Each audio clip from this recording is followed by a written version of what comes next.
Chapter 1293. In the past, the Liang dynasty, which had been belittled as the northern barbarians, was not like West Chu, which had flourished in its literary style. It had never had the position of Grand Tutor or Grand Tutor. After unifying the Central Plains, it was still like this. Furthermore, to prevent the officials from monopolizing power, even the two provinces under the Hall of Secretaries were empty. Until recently, Huan Wen and Qi Yanglong broke the old rule. The diligent room was the study place for the sons and grandsons of the emperor and the sons and grandsons of the emperor and the marquis. The teachers who gave lectures here were all virtuous scholars with both ability and political integrity. It's just that their official rank was not high, so much so that some of the famous scholars who were of the same rank were barely qualified. Even the head of the diligent room, Chen Wang, only had the title of junior protector above his head. His actual salary was even lower than that of a normal servant of the Hanlin Academy.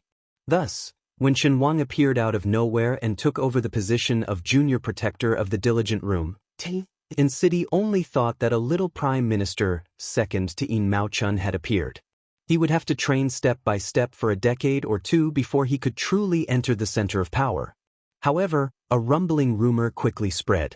Not only did this person have to immediately rush to the Wuxia province to take up an important position, he might even steal food from the tiger's mouth from Yin Maochun, who had controlled the Hanlin Academy for decades. As if to prove this rumor that came from an unknown mansion in the capital, Tantanan and the Imperial College's left chancellor, Yao Baifeng, visited Chen Xiaobao together. It was said that they had a good chat and became friends despite the difference in age. Looking back at Third Minister Jin, compared to the previously unknown Chen Wang, although he was riding on the crest of success, he had never received such special treatment among the top officials of the dynasty. From this, it could be seen that Chen Wang's ability to raise Wang was far more natural and smooth than Jin Lanting. In a moment, Wang County Street in city was filled with nobles and relatives of the emperor. This originally inconspicuous little county manor was suddenly filled with people and carriages. The grandfather of Chen Wang's wife was not from the legitimate line of the previous emperor. He was a lowly person and his words carried little weight. However, during the Spring and Autumn War, he stood firmly behind the previous emperor and waved the flag and shouted for him. The eldest son of the first wife could inherit the title of Commandery Prince of Chai. Chen Wang's wife, as the daughter of the Commandery Prince of Chai, should have been demoted to a county princess. However, the emperor remembered the loyalty of the two generations of Chai Commandery princes and made an exception and arranged for her to marry Chen Wang. Now, it was not only Chen Wang, but the Commandery Prince of Chai Commandery Prince's skills of Chai Commandery Prince. Chen Wang and the Commandery Princess had already moved out of the prince's mansion. Their new mansion was not far from each other. If his wife wanted to go back to her parents' home, it would only take the time to drink a cup of tea. At first, Prince Chai was afraid that his daughter's frequent visits would make Chen Wang unhappy. However, as time went by, he discovered that his virtuous son-in-law's breadth of mind was indeed extraordinary. Now that Chen Wang was the junior guardian and was about to enter the Wuxia province, which was gradually becoming more and more powerful, he did not have the slightest bit of arrogance that was common among the children of poor families. Because the Chen mansion was closed to visitors all year round and did not see any strangers, this was an iron rule set by Chen Wang before he became famous. Many opportunists who wanted to warm up the stove had to take a step back and go to the junior guardian's father-in-law's mansion with gifts. This made Commandery Prince Chai, who had the nickname of Cold Bench Commandery Prince, feel proud. The Commandery Prince Chai, who was slightly older, would visit his neighbors on the street with his hands behind his back. The grievances of the first half of his life were probably swept away. Great Peace City welcomed its second snowfall. Before the old snow had completely melted, new snow was piled up. The more tired and lazy families didn't even bother to sweep the snow. The elders who were familiar with the solar terms muttered that before the year was over, there might have been a snowy scene to enjoy. It was just that the winter cold was bone-chilling, making it hard for these old bones with one foot in the grave. However, other than sighing, the elders would often gather their friends around the stove and chat. The common people of the capital under the sun of heaven liked to point out the country. This was especially the case for these old fellows who had experienced 2 or even 3 dynasties of Emperor Liang. Even though they were not happy about the rising smoke of the northwest frontier fortress and the ending of the Guangling battle, they were still generally optimistic. After all, the current dynasty had gone through more than 20 years of cultivation and recuperation. Liang also had the solid foundation of the eternal Hui Spring. The old people of the capital who were accustomed to wind and rain believed that by this time next year, the world would be completely at peace. Some of the elders would even think that if they could see the scene of the current dynasty swallowing up Beimang before they lay in their coffins, then they could die without regrets. This place in Great Peace City that the common people called Junwang Alley vaguely seemed to be in a confrontation with the street where Grand Secretary Zhang's residence was located. Only, the situations of the two sides were completely opposite. The latter, whenever it was time for morning court and after court, would always be full of people and carriages, while the former streets were rarely seen. It was because even though the people in the former's residences all had top-notch statuses, apart from an extremely small number of people who could participate in court politics, most of them were pretty to look at but useless embroidered pillows. Ever since Eternal Hui, they had always been excluded from the center of the imperial court by a certain purple-bearded and blue-eyed individual. As a result, when they made that trip back and forth every morning and evening, they could only be pushed out as decorations during the few imperial court ceremonies that could be counted on one's fingers. The latter streets were incomparably noisy, everyone dressed in purple-scarlet official robes. However, ever since autumn of the first year of Xiangfu, the carriages in the always lifeless Junwang Alley gradually became more frequent. This place that was originally used to standing on its own mountain began to accept many new faces. Under the twilight, the young master of the Qin Manor that was previously considered to be at the bottom of Junwang Alley took the initiative to bring an unfamiliar guest home. The manor's gatekeeper was an elder who had served the old Junwang Manor for generations, but he still couldn't recognize who this middle-aged man who was still dressed in court clothes was, to actually be able to make the master treat him so seriously. Looking at that person's official patch, it was clearly a brocade-embroidered third-grade peacock. The elder believed his eyesight was still quite sharp. Whether or not he was an aristocratic family's descendant, the old gatekeeper had confidence that he would be able to recognize him with a single glance.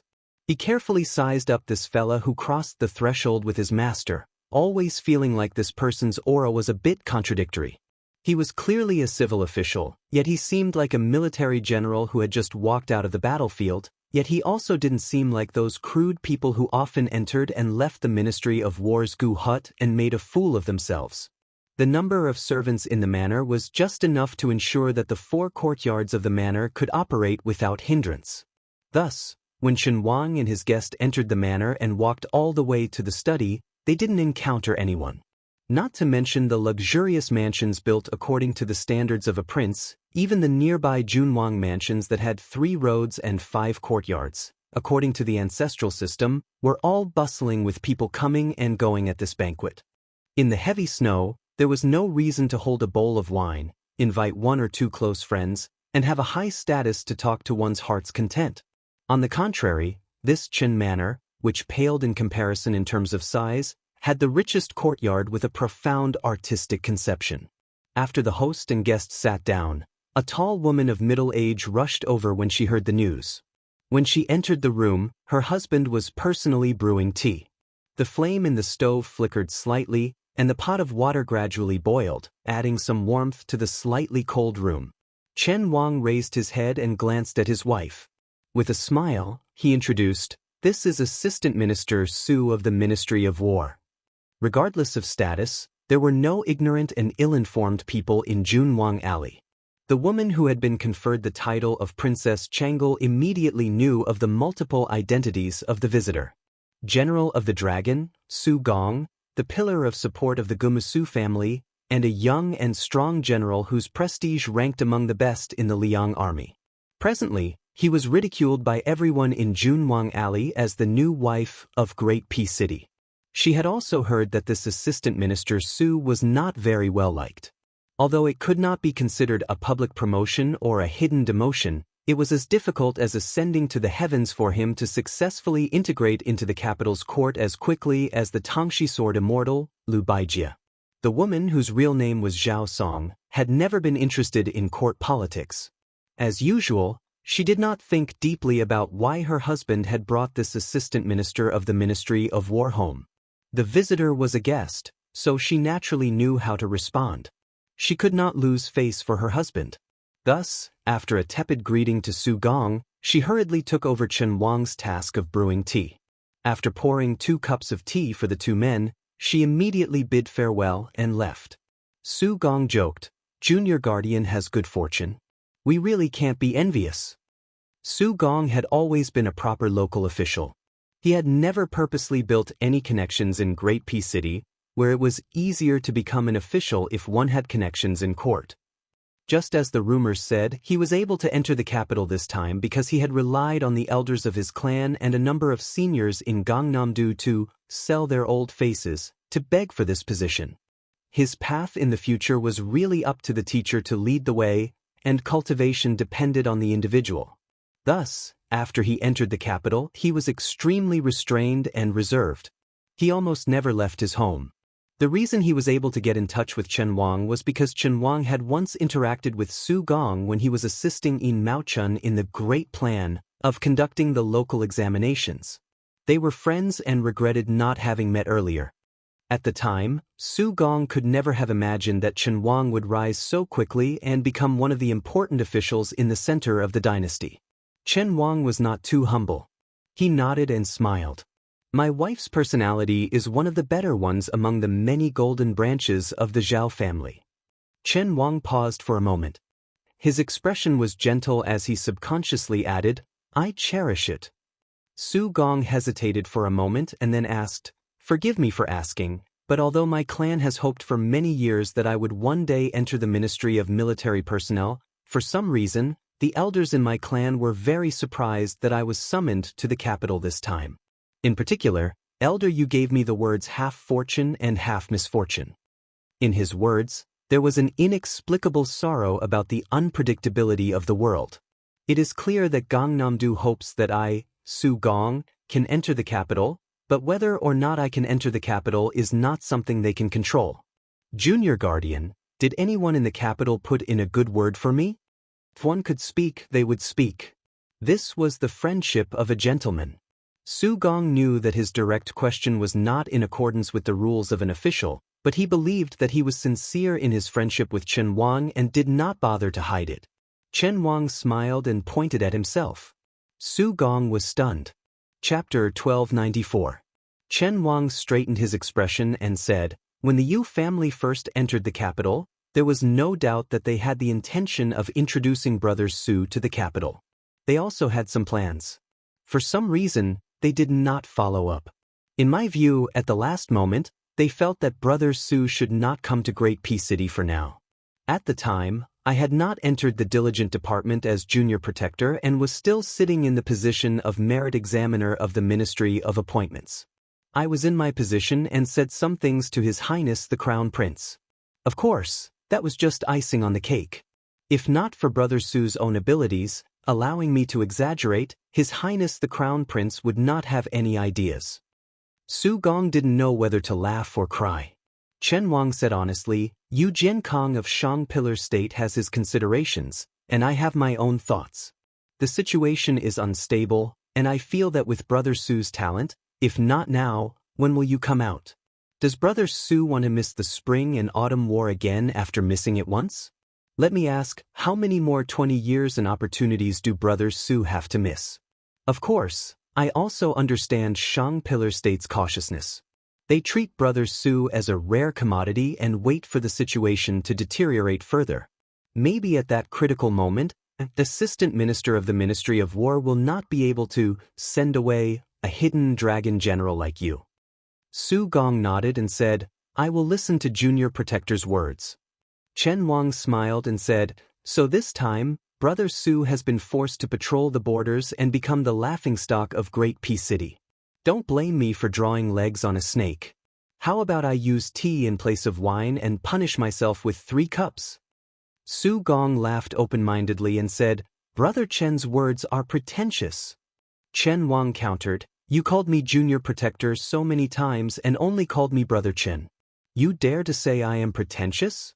Who is the pretentious one?"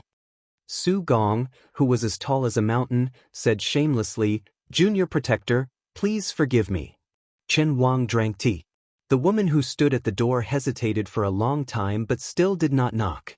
She had turned back to tell her husband that she was going to her maternal home to take some things home. Seeing the warm smile on this man's face, she felt both heartfelt and indescribable guilt.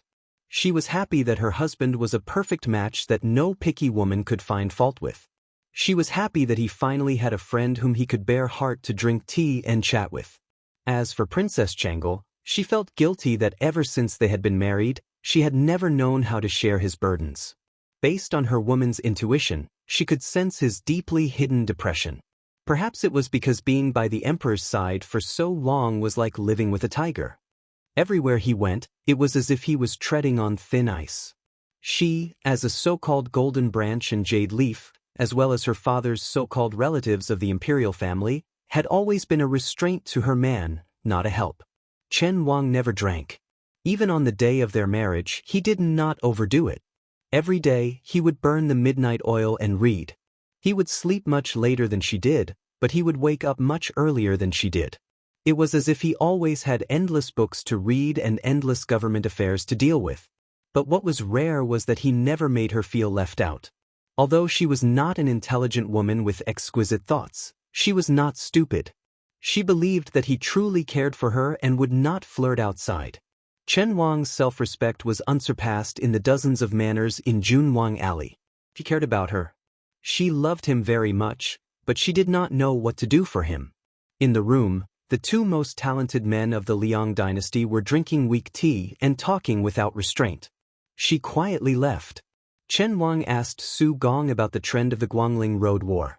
Su Gong was deeply worried, and his tone was somewhat heavy. The Ministry of War's earliest estimate was that they would be able to quell the rebellion in half a year. In fact, it was not completely blind optimism. If Yang Xinxing and Yan Zhenxuan had not won a great victory at the time, as long as they had held on, then West Chu's revival would have been tantamount to a slow suicide. However, the two old generals' defeat facilitated the sharpening of West Chu's new blade. This allowed the two young geniuses, Xie Shibian and Ko Jianghuai, to have enough leeway to grow from battle to battle. The more they fought, the braver they became. Now that West Chu's wings are growing, it will be very difficult to end the war quickly. In addition, the commander-in-chief, Lu Xianxiang, has always been a figurehead. His true enemies are not only West Chu's rebel army, but also the intrigues of the imperial court and the struggle for power within the army. On the other hand, West Chu's side is united as an impregnable fortress. With one side weakening and one side strengthening, this war will be difficult to fight. Fortunately, the imperial court did not push all the blame onto Lu Xianxiang and did not change the commander-in-chief. Otherwise, Chen Wang nodded and said, "His Highness the Crown Prince said that he has already mentally prepared himself for the remnants of West Chu's army to attack the capital." Su Gong turned pale with fright and hurriedly looked around.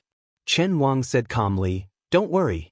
Even if these words reach His Highness, nothing will happen to you and I. His Highness still has this bit of magnanimity." Su Gong's emotions were surging. Chen Xiaobao's simple words had revealed too many secrets. On the surface, it was praising Crown Prince Zhao Zhuan for his magnanimity and his negative attitude towards the West Chu war. The deeper meaning was that Chen Wang was sending him a hidden message. His Highness the Crown Prince was a magnanimous heir and worthy of Su Gong's allegiance. If he dug deeper, Su Gong felt a chill run down his spine. The Crown Prince was only supervising the country at a sensitive time. The Emperor was still alive. Was it not too early to persuade or remind an assistant minister of the Ministry of War to take a clear stand? Could it be that there was some kind of mystery behind this? It had to be said that in these years, there had never been any shocking secret information from Great Peace City that the Emperor was unwell. Could it be? Just as Su Gong's mind was in a fierce struggle, Chen Wang seemed to have just said a few casual words and quickly jumped to the next question. Then how long can Bailiang defend? If the northwest gate cannot be defended, how will it be defended next? Su Gong was experienced and ruthless. Chen Wang, who was sitting silently across from him, did not move. His expression did not change at all. He naturally had a plan for this kind of matter. He immediately replied, "Under normal circumstances, the Bailiang Frontier Army can defend for 2 years, but this is based on the premise that neither side makes any major mistakes or plots. In reality, when two armies are facing each other, you can never guess whether the opponent's next move will be stunning or muddle-headed. There are many classic battles in history that were created by a strange combination of factors. Some made the best of the mistakes, and some made the best of the mistakes. Some people lost mysteriously, and some people won in a strange way. Some people won in a strange way, some people won in a strange way, some people won in a strange way, some people won in a strange way. If it was a normal confrontation between two armies, the leader's ability to use soldiers was mediocre. It was just a competition of the resources of both sides. There was no suspense. But in the Great War of Liangmang, it could not be compared like this because both sides had too many famous generals. Su Gong was slightly fascinated and a dazed look appeared in his eyes. Bailiang had Chu Lushan, Yuan Zhuizong, Yan Wenluan, Qin Yunshui, He Zhonghu. Which one of them was not a general who had been exposed to the smoke of battle and could take charge of an area? Beimeng had Tuoba Bodhisattva, Dong Zhuo, Lu Ge, Huang Songpu Yang Yuanzhen. Su Gong sighed and said, "Almost everyone can cause unpredictable changes to the entire battle situation." Chapter 1295. Su Gong gradually entered a good mood. Once he started talking, he could not stop. He held a cup in one hand but did not drink the tea. He raised the other hand and pointed in the air. Before Bailiang was absorbed into Liang territory, there were two paths for the northern nomads to invade south. One was to use Bailiang, which was at the head of the Central Plains, as the first choice. The army occupied the high ground and was usually unstoppable. The disadvantage was that the battle line was slightly longer. Even if they fought all the way to Xianxia, which was at the middle of the Central Plains, it would be difficult to advance any further. Often, they could only retreat. The second was to go south through the gaps at the border of Ji province and send cavalry to search in batches to clear out the scattered obstacles outside the pass. On one hand, they would cover the army, and on the other, they would pillage villages and force the Central Plains dynasties to retreat to their strongholds. Right now, the northern Mang seems to have chosen an unwise path, but in fact, choosing short-term troubles and abandoning long-term considerations is a method they have no other choice. The northern barbarians are determined to attack our dynasty, and there is no better plan to speak of. There are only two options to choose from. The northern Mang can't afford to drag it out, but our dynasty can afford to drag it out. If we wait until the Guangling Path and West Chu are destroyed before the northern Mang starts the war, then we really won't be able to fight. A Central Plains with a stable interior and a Central Plains imperial court that was eager to make progress was undoubtedly the nightmare of the nomads in the north. If Beimeng attacks their western front first, which is the two Liao defense lines that our court built with half of our dynasty's national strength, outsiders may think that this line is closest to Greaton City and that Beimeng should use their troops this way. However, the truth is that Beimeng will not be able to go south at that time because Bailiang's 300,000 border army will definitely respond to the two Liao on the eastern front and initiate an attack on Beimeng's southern court. Once the Bailiang cavalry wantonly enters the heartland and enters the grasslands, even if the Beimeng army is lucky enough to advance all the way to Greaton City, they will not be able to return. Not only will the southern court be gone, but even the northern court will be destroyed. Since Beimeng has chosen the stubborn Bailiang as their breakthrough point, let's take a step back and say that if Beimeng really manages to defeat Bailiang, it is not yet time to take a breather because there will be two fierce battles soon to be fought. The most fatal thing is that these two battles are happening at the same time. Beimeng, whose strength has been greatly damaged, has no choice but to fight on two fronts. Western Shu has Chen Zhibao holding the fort, and the eastern front has General Gu Jiantang leading the army. In front of Beimeng, they are not soft persimmons. If we take another step back, Chen Zhibao is unable to contain Beimeng, and Gu Jiantang's supposedly impregnable eastern front is completely destroyed. So what? Great and city will be given to Beimang. Our dynasty still has the strength to fight. At this point, Su Gong's hand suddenly pulled from north to south. We can retreat to the south of Guangling River in one go. Don't forget that we still have Zhao Bing's battle-hardened army. With Zhao Bing's army as the core fighting force, His Majesty can easily gather an army of 500,000. It is not a difficult matter. Su Gong suddenly laughed self-deprecatingly. Speaking of which, Beimang can really force us to this point. They are quite capable. If they win the world in the end, Su Gong, will accept it wholeheartedly. The worst that can happen is that we die in battle. Chen Wang said softly, there is a prerequisite to all of this. Su Gong was silent for a moment and then nodded. The prerequisite is that Beiliang is willing to fight to the death. Chen Wang muttered to himself, I know that person is willing. Su Gong grunted. There is no other way. He is Su Zhao's son. Anyone can retreat, but not him. Chen Wang smiled slightly and said, it is very difficult for me to connect the young master who spent money to buy poems from me to the king of Beiliang who dares to fight when he says he wants to. Su Gong didn't know how to respond. Chen Wang muttered, the snowflakes in Beiliang are as large as a banquet.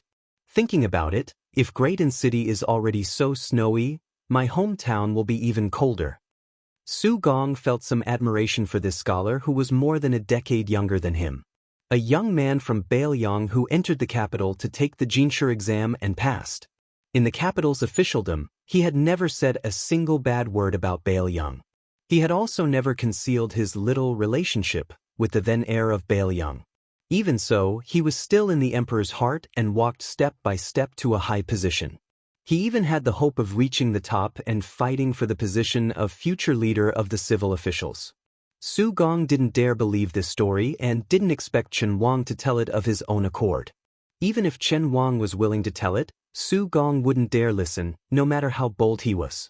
Unless, one day, Chen Wang really did remove the prefix of Prime Minister and became a second Zhang Julu, and Su Gong also needed to become a second Gu Jiantang of the Liang dynasty. The conversation between the two was like drinking tea. It was 70 to 80% enjoyable, but there was still a lingering aftertaste. If they continued talking, they would probably feel disgusted. Su Gong stood up and bid farewell. Chen Wang also stood up to see him off. He walked him all the way to the door and said with a smile, Brother Su will be heading to the northern front tomorrow. I have to be on time to go to the diligent room, so I won't see you off. Su Gong nodded. No matter. You and I will have plenty of opportunities to meet in the future. Su Gong sat in the inconspicuous carriage and slowly left in the wind and snow. The tracks left behind by the wheels were quickly covered by the goose feather snow. Chen Wang turned around and stepped onto the steps. He looked up at the night sky and suddenly ordered the old gatekeeper, Old Song, prepare the carriage. I want to go enjoy the snow. Also, remember to send someone to inform her. The old man was surprised. Night ban. Like Su Gong, Chen Wang didn't have time to take off his official robes and court robes. He smiled and said, just leave the city without changing. The old man immediately felt proud. He smiled knowingly and said, this old servant will go right away. A short while later, a carriage came out of the southern city gates and stopped at a small crossing. Chen Wang walked down from the carriage. For some reason, he was standing at the crossing to the south, but his gaze was looking to the west. Chen Wang took out the small item he always carried with him and sniffed it lightly. When he was young, he had read an old saying, 3 lives of good karma. In this life, one can smell the fragrance of Nanmu. In his hand was a piece of Nanmu worth 10,000 gold. At that time, he was just a poor youth who had studied hard for 10 years and still had an uncertain future. He would often sit at the shady crossing covered in reeds and read. She would often listen to him while she worked on her clothes. He said that after he became famous in the imperial examinations, he would definitely return home in glory. He would definitely bring her some of this Nanmu incense. Also, he would definitely marry her. Then, he traveled thousands of li to this great peace city, the most virtuous city in the world. He successfully jumped the Dragon's Gate in the imperial examinations of thousands of soldiers and horses. But in the end he married. lifting the red veil, that beautiful face in the candlelight. Not her. He only sent the 4 words, "Don't think about me, don't wait." After so many years, the person he was most afraid of was not the emperor whose heart was unpredictable, or the crown prince who hid his sharpness, or the omnipresent Zhao Go. He was most afraid that he would talk in his sleep, afraid that he would call out her name. He was even more afraid that the path he had chosen in his hot-bloodedness would implicate the graceful woman far away in Baelyang. She had once told him with a red face that if they married in the future, he would not be allowed to do farm labor. But because he was a scholar. Chen Wang gripped the piece of Nanmu tightly. His lips trembled as he closed his eyes. The heavy snow in the middle of winter covered his shoulders. Also, he did not pay attention to the falling snow. Chen Wang. Wang, the name of the full moon. The sun was in the east, the moon in the west, looking at each other from a distance. This worthy young prime minister slowly opened his eyes and said softly, "Have you found a good family? Even if you haven't, don't wait anymore. If you marry, you should find a scholar who knows how to cherish you more than me. You must hate me, this heartless person, right?" Chen Wang's face was filled with tears. What he didn't know was that Wataguchi Yoshihiko was still waiting for him. But he used to be standing at the ferry, but now he was lying in the reeds, waiting forever. The dead do not complain, but those who have not returned do not know. Chapter 1296. The spring snow building, known as the small temple in the southeast of Liang, was built on Lion's Cliff. The spring snow building was located in the slender Green Mountain village, which was formerly a summer resort of the Dechu dynasty. It was destroyed by the fires of the Spring and Autumn War.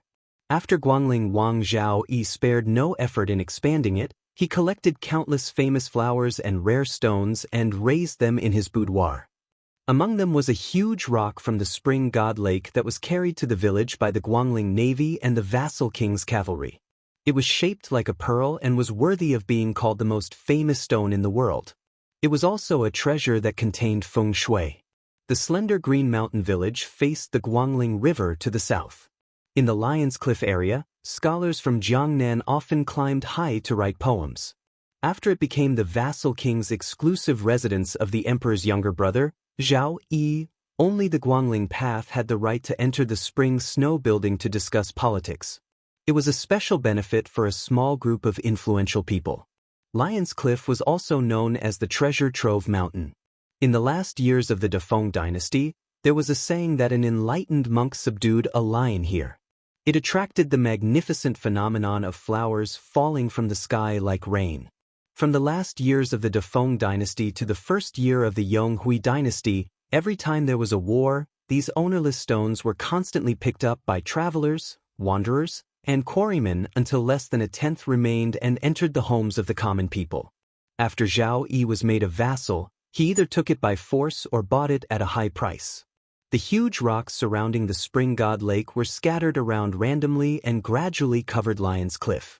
On the cliff was the spring snow building. There was a well downstairs. The first light snow in Jiangnan arrived slowly and then suddenly disappeared. However, the fires of war in the Guangling Path were really frightening. Whether it snowed or not, the size of the snowfall did not matter. The winter snow melted and it was noon. The scenery on Lion's Cliff was beautiful and gentle.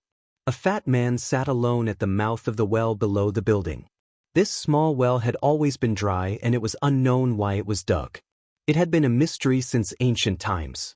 The fat man was wearing a bright yellow python robe embroidered with gold. Among the vassal kings of Liang, only this fat pig had such an honor. Even the king of Baelyang, Su Shao, who had no merit in the past, only had a large blue satin python robe.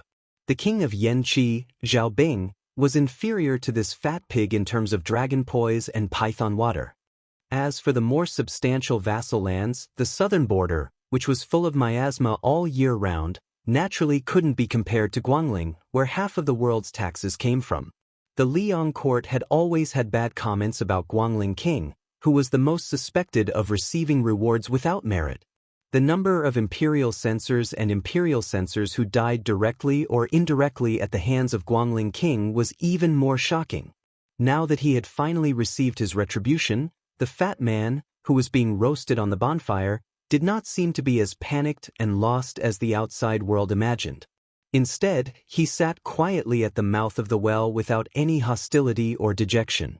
Whenever Zhao Yi sat in a daze in the well, even the trusted aides of the spring snow building did not dare disturb him. In the distance, His Royal Highness, Zhao Yuang, stood respectfully. The main general of the Western Front, Song Li, who had just returned from the front lines, stood shoulder to shoulder with him. On the Guangling River outside the cliff, there were densely packed Navy warships. Although it was said that half of the Guangling Navy had been taken away by West Chu, that was only a loss in numbers. Most of the ships were firmly in the hands of the Guangling army. Zhao Yuang and Song Li had a close relationship and had called each other brothers for many years. Everyone knew that in Guangling, only by becoming Song Li's woman could one truly escape the clutches of His Royal Highness. Otherwise, even if one had a provincial governor as a father, they could not be considered a life-saving talisman. At this time, Zhao Yuang lowered his voice and said angrily, "Back then, it was said that the Grand Tutor of West Chu had fled here and was unwilling to accept the summons of the Su family's iron cavalry. He carried the fallen princess and resolutely jumped off the cliff to meet his death." Nonsense. Lame Su clearly tricked the court. Su Shao should be given an even more disgusting title. Song Li smiled and did not agree. He turned his head and glanced at the roiling river flowing east. After the fall of Chu, there was no spring and autumn. After the high cliff, there was no central plains. When Chu was destroyed, there were still southern Tang and western Shu that stubbornly resisted. However, there was already such a saying in the literary world. Zhao Yuang yawned and his mind wandered. Suddenly, Song Li bumped into his arm. Only then did Zhao Yuang realize that his father was waving at them. Zhao Yuang hurried forward and walked with Song Li to the side of the well. Zhao Yi looked at Song Li and asked with a smile, "Then Ko Jianghuai really resigned and went into seclusion?" Song Li nodded and said, "At the beginning, this general also thought that it was Chao Zhangqing's smokescreen. Now, it seems that Ko Jianghuai's abrupt abdication of responsibility should not be far from the truth." Zhao Yi gave Song Li an encouraging look. Song Li thought for a moment before continuing. The situation on the Western Front was already in tatters. If Ko Jianghuai continues to expand his military achievements, at least half of Prince's tens of thousands of cavalry will have to be lost if we want to stop Ko Jianghuai's advance. Putting aside the fact that Ko Jianghuai's departure was rumored to be because he did not agree with Chao Changqing's political views, or that there were people in West Chu's court who did not want him to be too powerful and thus made things difficult for him. In any case, it is definitely a good thing for Prince. Before spring, there won't be any major movements on the Western Front. Chao Changqing agreeing to Ko Jianghuai's departure was very unreasonable. Perhaps in the future, historians will evaluate this matter and see it as an important turning point. Chapter 1297. The unusually large Zhao Yi grunted in acknowledgement. He bent down with some difficulty to pick up a stone and held it in his palm. He felt the coolness of the stone and asked, "Let's not talk about the future. Let's talk about the present. Song Li, do you think Chao Changqing will lead the army personally or let Xie Shibian fill in for Ko Jianghuai? No matter who is in charge of the Western Front, it doesn't seem to be good news." Song Li said without hesitation, "It's more likely that Xie Shibian will lead the army. Chao Changqing will most likely retreat behind the scenes to strategize." Zhao Yi said self-deprecatingly, "That's right. Why would Chao Changqing care about this king and Lu Shenxiang? He only has eyes for Gu Jiantang. As long as Gu Jiantang doesn't go south from the Liao border, Chao Changqing won't appear to take charge." Song Li nodded and said, "It seems conceited, but it's also a long-term consideration. Chao Changqing is too conspicuous. He can only give Xie Shibian and Ko Jianghuai enough opportunities to grow if he doesn't interfere with the specific deployment of troops." Zhao Yi suddenly laughed and said, "There are no heroes in the world. Only the villains can become famous." Zhao Yu was a little confused. He knew that the so-called villains were people like Xie Shibian and Ko Jianghuai, but he didn't know who his father's so-called heroes were. Zhao Yi sighed and said, "Back then, Lame Su only needed to lightly kick to sink the land of Shenzhou." Zhao Yi's face was full of sarcasm. This time, Vassal King Jingnan is very loud. Let's not talk about small raindrops. There's no such thing. Other than that old fool Zhao Bing's son who has ulterior motives, the rest are a bunch of good-for-nothings. If lame Su hadn't died, he could have casually pulled out 50,000 elite cavalry from Bailiang and Chao Chongqing, and his West Chu wouldn't have been able to do anything. As for Zhao Heng, if he was willing to give his all and join forces with this king, they would also be able to solve this problem. However, Zhao Bing was just as scheming as Zhao Heng, who was ridiculed by Su Xiao as a woman. However, Zhao Heng was a far cry from Zhao Bing's ability to feign ignorance. Before Chao Chongqing and the little girl had raised the flag, they had purposefully sent 3 urgent memorials to great peace cities saying that the South was in chaos. Hadn't they sent a letter of apology not long ago? He said that the 16 clans of the southern barbarian colluded with the remnants of the West Chu, which led to 3 consecutive defeats on the front line that he personally led, losing several tens of thousands of men and horses. Tens of thousands? *CK your mother. Hundreds of people, right? Your son, who was only a teenager, could go to the hinterland of southern barbarian to chop people's heads and build a capital. Zhao Bing, when you went, you were defeated, and you lost 3 times? What did Nailan Yusi, who claimed to be able to break a city with a flick of his finger and destroy a country with a wave of his sleeve, do? A big man, he couldn't have gotten pregnant because of you, Zhao Bing, right? Zhao Yi sighed. Among all the kings, the old king of Jing and Zhao Heng, who couldn't recover from the setback, had the most grievances and the greatest limitations. The king of Huainan, Zhao Ying, had the most talent but the least ability. The king of Jiaodong, Zhao Sui, had the softest temper and the least temperament from beginning to end. As for this king, he had the smallest vision and couldn't compete for the title of the best cavalry in the world. He was satisfied with the title of the best navy in the world. He had the smallest ambition and never coveted the throne. He had been like this since he was a child. He even went to lame Su and almost knelt down in front of him so that my brother could sit on the throne. So in these years, outsiders said that this king had a fierce reputation and Su Xiao, the king of Bailiang, was the awe-inspiring one. If we were to talk about who this prince loathes the most, it would be Zhao Bing. He changes his rudder when the wind blows, burns the bridge after crossing the river, and is a master of honeyed words and swords. It's a pity that Imperial Brother has always been wholeheartedly guarding against the Northwest. No matter how this prince, his biological younger brother of the same father and mother, tries to persuade him, he still refuses to make a move against the southern border.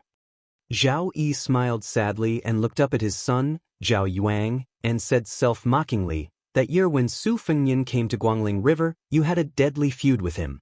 This king deliberately showed weakness to Su Xiao and cut a piece of meat from you and sent it to Bailiang. Then at this time, he sent a secret letter to my brother. It wasn't to say anything bad about Su Xiao and Bailiang, but to say that Zhao Bing couldn't be allowed to accumulate power. As a result, my brother still didn't care. If cutting off a few pounds of meat from this king could change my brother's mind, this king would really do it. Since my brother didn't want to be the bad guy, then this king would do it. So in this half a year, this king had people secretly assassinate the crown prince of Yanqi 4 times, but they all returned without success." Song Li was silent. Zhao Yuang, hearing this for the first time, opened his mouth wide in shock. Zhao Yi threw out the stone that was still warm in his palm. Later, when Chen Zhibao entered the capital to take up the post of Minister of War, this king knew that this person would definitely be given the title of king. So, he sent a secret letter to my brother, proposing that Chen Zhibao be given the territory between Guangling Road and Nanjiang Road. If Chen Zhibao felt that the territory was too small, this king could even give up 1 more province. The 2 of you know what the result was. Zhao Yi laughed and said, "Piao, father just wants you to inherit the throne. I don't even hope that my grandson will become a Qinhuang. In the future, he will definitely go to Great Peace City to be a prince of pleasure. But Zhao Bing will be much more domineering as a father." Then Zhao Yi exhaled deeply and waved his hand tiredly. Zhao Yuang and Song Li, who had been silent all this time, retreated. Zhao Yi continued to sit at the mouth of the well, looking at the sky. He was like a fool looking at the sky from the bottom of a well. Chapter 1298. The battlefield was like a melting pot, crushing anything that had anything to do with self-righteousness. In the Bailiang Frontier Army, apart from a few high-ranking officers who knew how to use weapons other than the standard, such as Ningame's halberds and Li Mofan's mobile arsenal that could not be viewed with common sense, there were also a few who had their own lances. Other than that, almost all of the border army soldiers did not carry anything that seemed heavy or ingenious. As for the battle between cavalry, it was definitely not like what many people imagined. After charging into each other, they would slow down their horses and attack each other. This kind of unsightly scene could make even the most experienced cavalry collapse. It was truly a waste of precious cavalry to treat them like foot soldiers. In reality, it was like the two weapons of Jianghu people sparring, dispersing upon contact and then searching for the next opportunity. If the Longxiang army, with 3,000 cavalry chasing 7,000 Chang cavalry, did not achieve any results in the previous charge against Ke's Chang cavalry, after stretching out a distance, Wang Lingbao would turn his head to observe the enemy cavalry's movements and decide whether to directly stop and turn around or slowly circle around to launch a second round of attacks. If there were still no clear signs of victory or defeat in the second round of collisions, Wang Lingbao would have to use the casualties on his side to choose which unit should give up the heavy spears and switch to the lighter cold blades, and which unit should continue to use the spears or the light crossbows. On the battlefield of a stalemate, a small advantage could increase one's advantage, but a single flaw was enough to bury the entire army. From Great General Su Shao to General Qin Jibao, the two people who had left the deepest imprint on the Bailiang cavalry both believed in one thing. The true strength of the Su family cavalry was that they had enough patience and strength to wait for the enemy to take the initiative to make a mistake. Encountering such an invulnerable enemy, the Chang cavalry undoubtedly had 8 lifetimes of bad luck. The Chang cavalry originally thought that they were wolves in a flock of sheep. Not only could they eat their fill in Liuzhou, they could even go to the rich central plains and pillage. All of the cavalry had heard year after year of people talking about the beauty of the central plains. There were countless fields and mountains of shining silver. Moreover, the women there were of all shapes and sizes. Most importantly, their skin was much better than the women on the grasslands who were exposed to the sun and wind. To the touch, it was like touching fine silk. But in reality, before the sky turned dark, the beautiful dream was shattered. The 3,000 dragon elephant cavalry killed them like stray dogs. If not for the Chang cavalry's unique speed, in this kind of retreat, under the dragon elephant cavalry's pursuit, they would not even last an hour. The cold crossbows that had been hidden away during the previous charge were finally starting to show their terrifying killing power. For the sake of pursuing the greatest speed, the Chang cavalry even took the initiative to abandon the spears and lances they were unfamiliar with. As for the armor they wore, it was only the standard issue for Northern Mang's ordinary light cavalry. Compared to the light but sturdy and expensive armor of the Southern Dynasty's great generals, the difference was too great.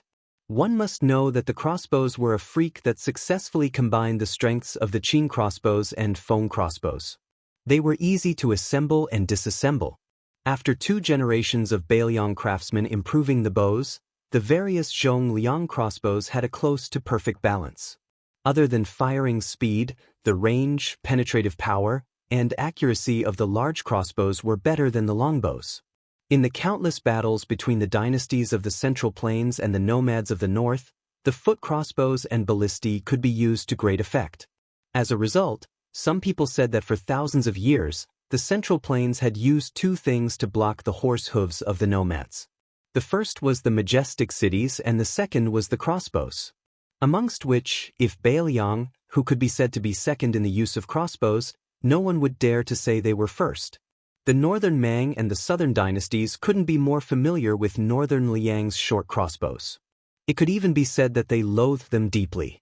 The great king of the southern courtyard, Huang Songpu, had once worked hard to promote similar short crossbows on a large scale. However, due to various complicated reasons, he was obstructed by many sides, and the results were minimal. The dragon elephant cavalry with the best riding skills were in charge of stopping the Chang cavalry and slowing them down. As long as they caused damage, they didn't care about the life and death of the Chang cavalry. Even if a Chang cavalry fell off their horse, they wouldn't take a second look at the military merit that was within their reach. Everything was left to the comrades behind who didn't have a crossbow to stab and kill with a spear. With such a clear division of labor, it was naturally really vicious and bloody. To these haggard Chang cavalry, the silver lining was that the teen who tossed the black tiger around for fun. After the initial round of killing, he got back on his horse and stopped killing. It wasn't that the Chang cavalry didn't think about fleeing in all directions like birds and beasts to avoid being chased down by the dragon elephant cavalry. However, as soon as this thought appeared, the dragon elephant cavalry, under the command of that tall and sturdy man, immediately had a way to deal with it. Apart from the dragon elephant cavalry and crossbow cavalry that were tangling with the Chang cavalry, the 2,000 dragon elephant spear cavalry quickly spread out, and then suddenly charged forward, all of them raising their crossbows, almost forming a pocket formation with the crossbow cavalry in front of them. When the Chang cavalry gave up on this idea and continued to crazily retreat towards the north, those dragon elephant cavalry gradually slowed down, resting on the backs of their horses. This kind of combat strength was even more hidden than crossbow attacks, making the Chang cavalry feel their scalps go numb and a chill run down their spines. Chapter 1299. The nomads in the north were born to live on horseback. Because they were born with hardships, they had no choice but to fight bravely. However, the vast land also nurtured the unruly nature of the grassland knights that went deep into their bones. They could be brave and fearless and launch a wild charge at lightning speed. However, their messy frontline was not worth mentioning in the eyes of the Central Plains military experts. Their valiant attitude of roaring and waving their blades, and even lifting their butts off the back of the horse, was an edge that had to be polished off in the strict Bailiang frontier army. The Bailiang cavalry valued unity the most and did not worship heroes who fought alone.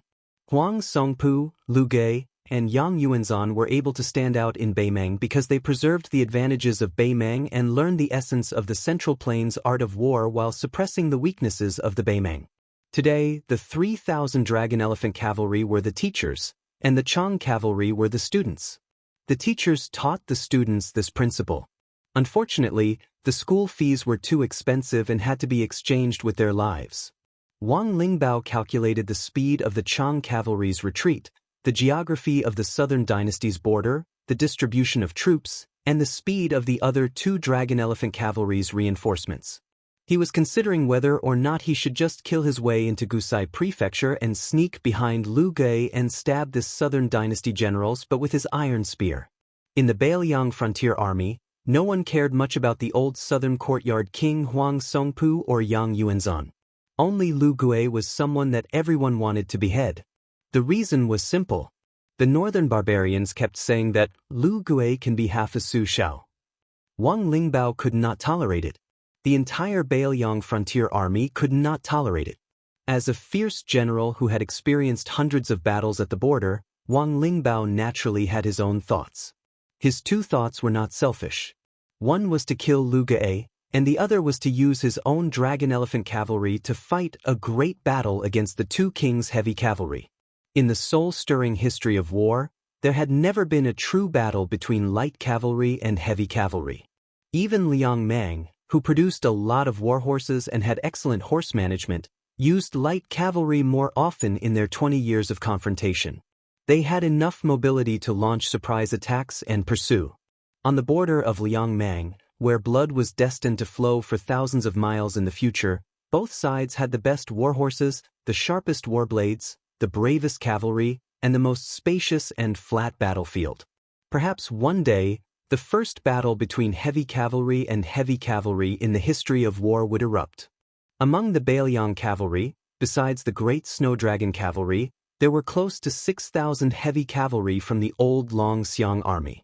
Meanwhile, the great snow dragon riders were Bailiang's most crucial asset and wouldn't be easily mobilized. As a result, Wang Lingbao firmly believed that he had a high chance of letting the entire world see what a battle of heavy cavalry was like. For the next 100 or 1,000 years, there would be people who would never forget about this. No one would forget that there was an army called the Bailiang cavalry. Wang Lingbao never had any sense of righteousness for the country or the people. As for Bailiang defending the northwest to the death, they were schemed against by the Liang imperial court and treated as heartless barbarians by the people of the Central Plains. Did he not have any resentment? He did, and it was a great deal. However, the history books could forget about Wang Lingbao, a small figure who died, but they could not forget the general's life's work, the Bailiang army. Wang Lingbao suddenly saw the commander wave at him. He quickly rode forward, and Su Longxiang calmly said, "Lead the troops and chase for 30 miles. Kill as many as you can, and then return to Qingcang City." Although Wang Lingbao was full of doubts, he still didn't have any doubts. Then, this deputy general of the Longxiang army saw the youth reveal a rare savage smile.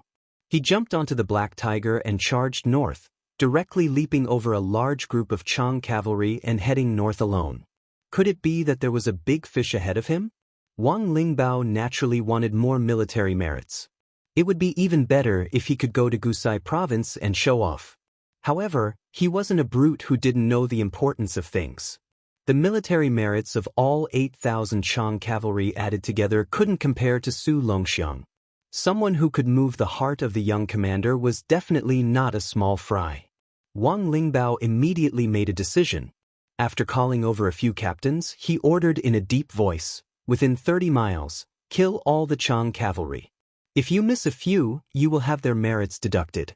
If your merits aren't enough, what will happen to you? According to the old rules of the Longxiang army, you know better than me what will happen. In this 30-mile journey, you are allowed to kill as much as you want." The sun was setting in the west. More than 100 li north of the youth on the black tiger, two people didn't ride horses. They were flying through the air, heading south. The middle-aged swordsman wore the #1 sword of the Beimeng dynasty, the Calm Disturbance. He was as graceful as a sword immortal. The person next to him was astonishingly tall. He was twice as tall as the Jiangnan girl. His entire body was golden, and his face was solemn. He was like a divine general of the heavenly court who had descended into the mortal world. Another 100 li behind them, a rider was galloping. The rider wore a black bamboo hat and was shrouded in a wide black robe. He seemed to be afraid of sunlight. His fingers holding the reins were constantly trembling. It wasn't just his fingers and arms that were trembling. His entire body was trembling. Even his lips and teeth were no exception. This was the price one had to pay to reincarnate in someone else's body. It was precisely because he had paid such a painful price that he was able to linger on at death's door. He wanted the Su brothers to die more than anyone else, and he wanted them to die even more miserably than him. He truly had died, and someone had torn him apart while he was still alive. But planting a willow would produce shade. He was a willow. He had relied on a long-lost secret art of the Qin dynasty to come back from the dead. Chapter 1300. As the sun set in the west, it was like an old man past his prime. Unable to bear the silence any longer, large clouds of fire gathered in the western sky, burning brilliantly. As the saying goes, one can't go out early, but one can travel 1,000 miles late. Then there would definitely be people who wouldn't have the chance to go on a long journey tomorrow. The sunlight shone so brightly that the green-clothed swordsman in the desert seemed to be wearing a golden armor. The middle-aged swordsman walked a few feet above the 1,000 miles of yellow sand and looked up at the rosy clouds in the west. His left thumb pressed on the sword hilt, and the ancient sword in the scabbard was about to come out. Originally, with his lofty character, he wouldn't join hands with others to target someone. However, he was in the sect and had no choice. Since it was the Empress and the Taiping Commandant's instructions, he could only act against his will.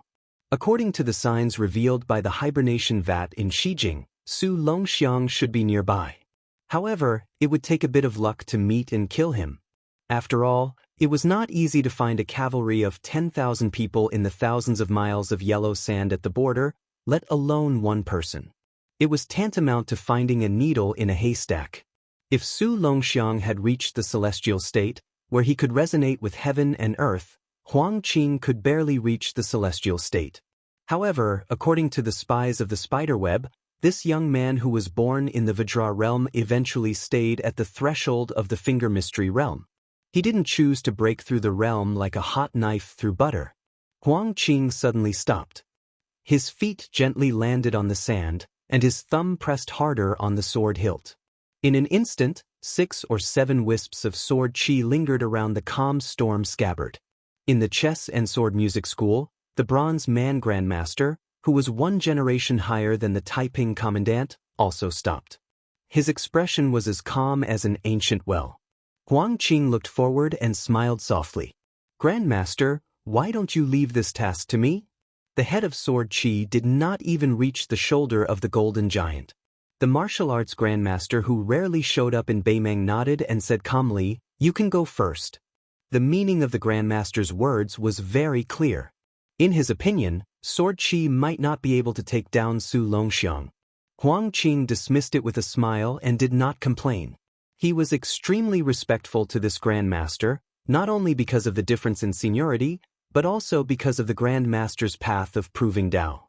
This grandmaster and Wang Xinji were like the same year in terms of textual research.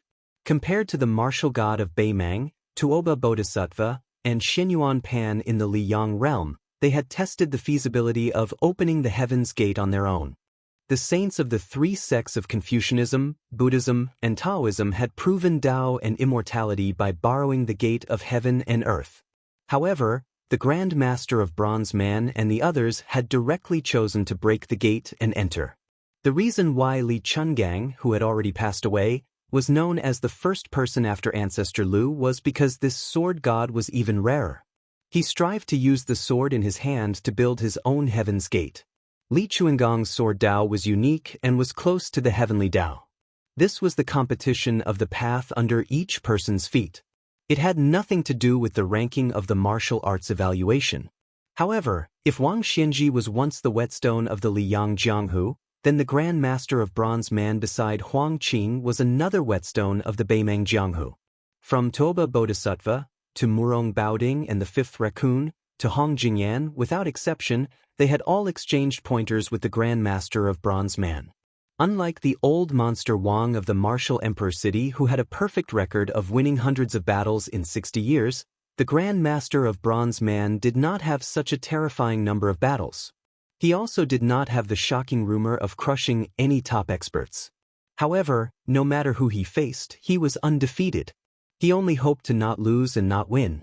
The imperial decree of peace once said that the Grand Master of Bronze Man only needed to be undefeated when he fought with others. It was only necessary to win the final battle with the heavenly Tao. The Grand Master of Bronze Man reminded softly, "This person once broke Murong Baoding's invincible Vajra in the Qingtsang city. You should be careful. It's best if you don't engage in close combat." Huang Qing's aura was already rising, and his sword intent was overflowing.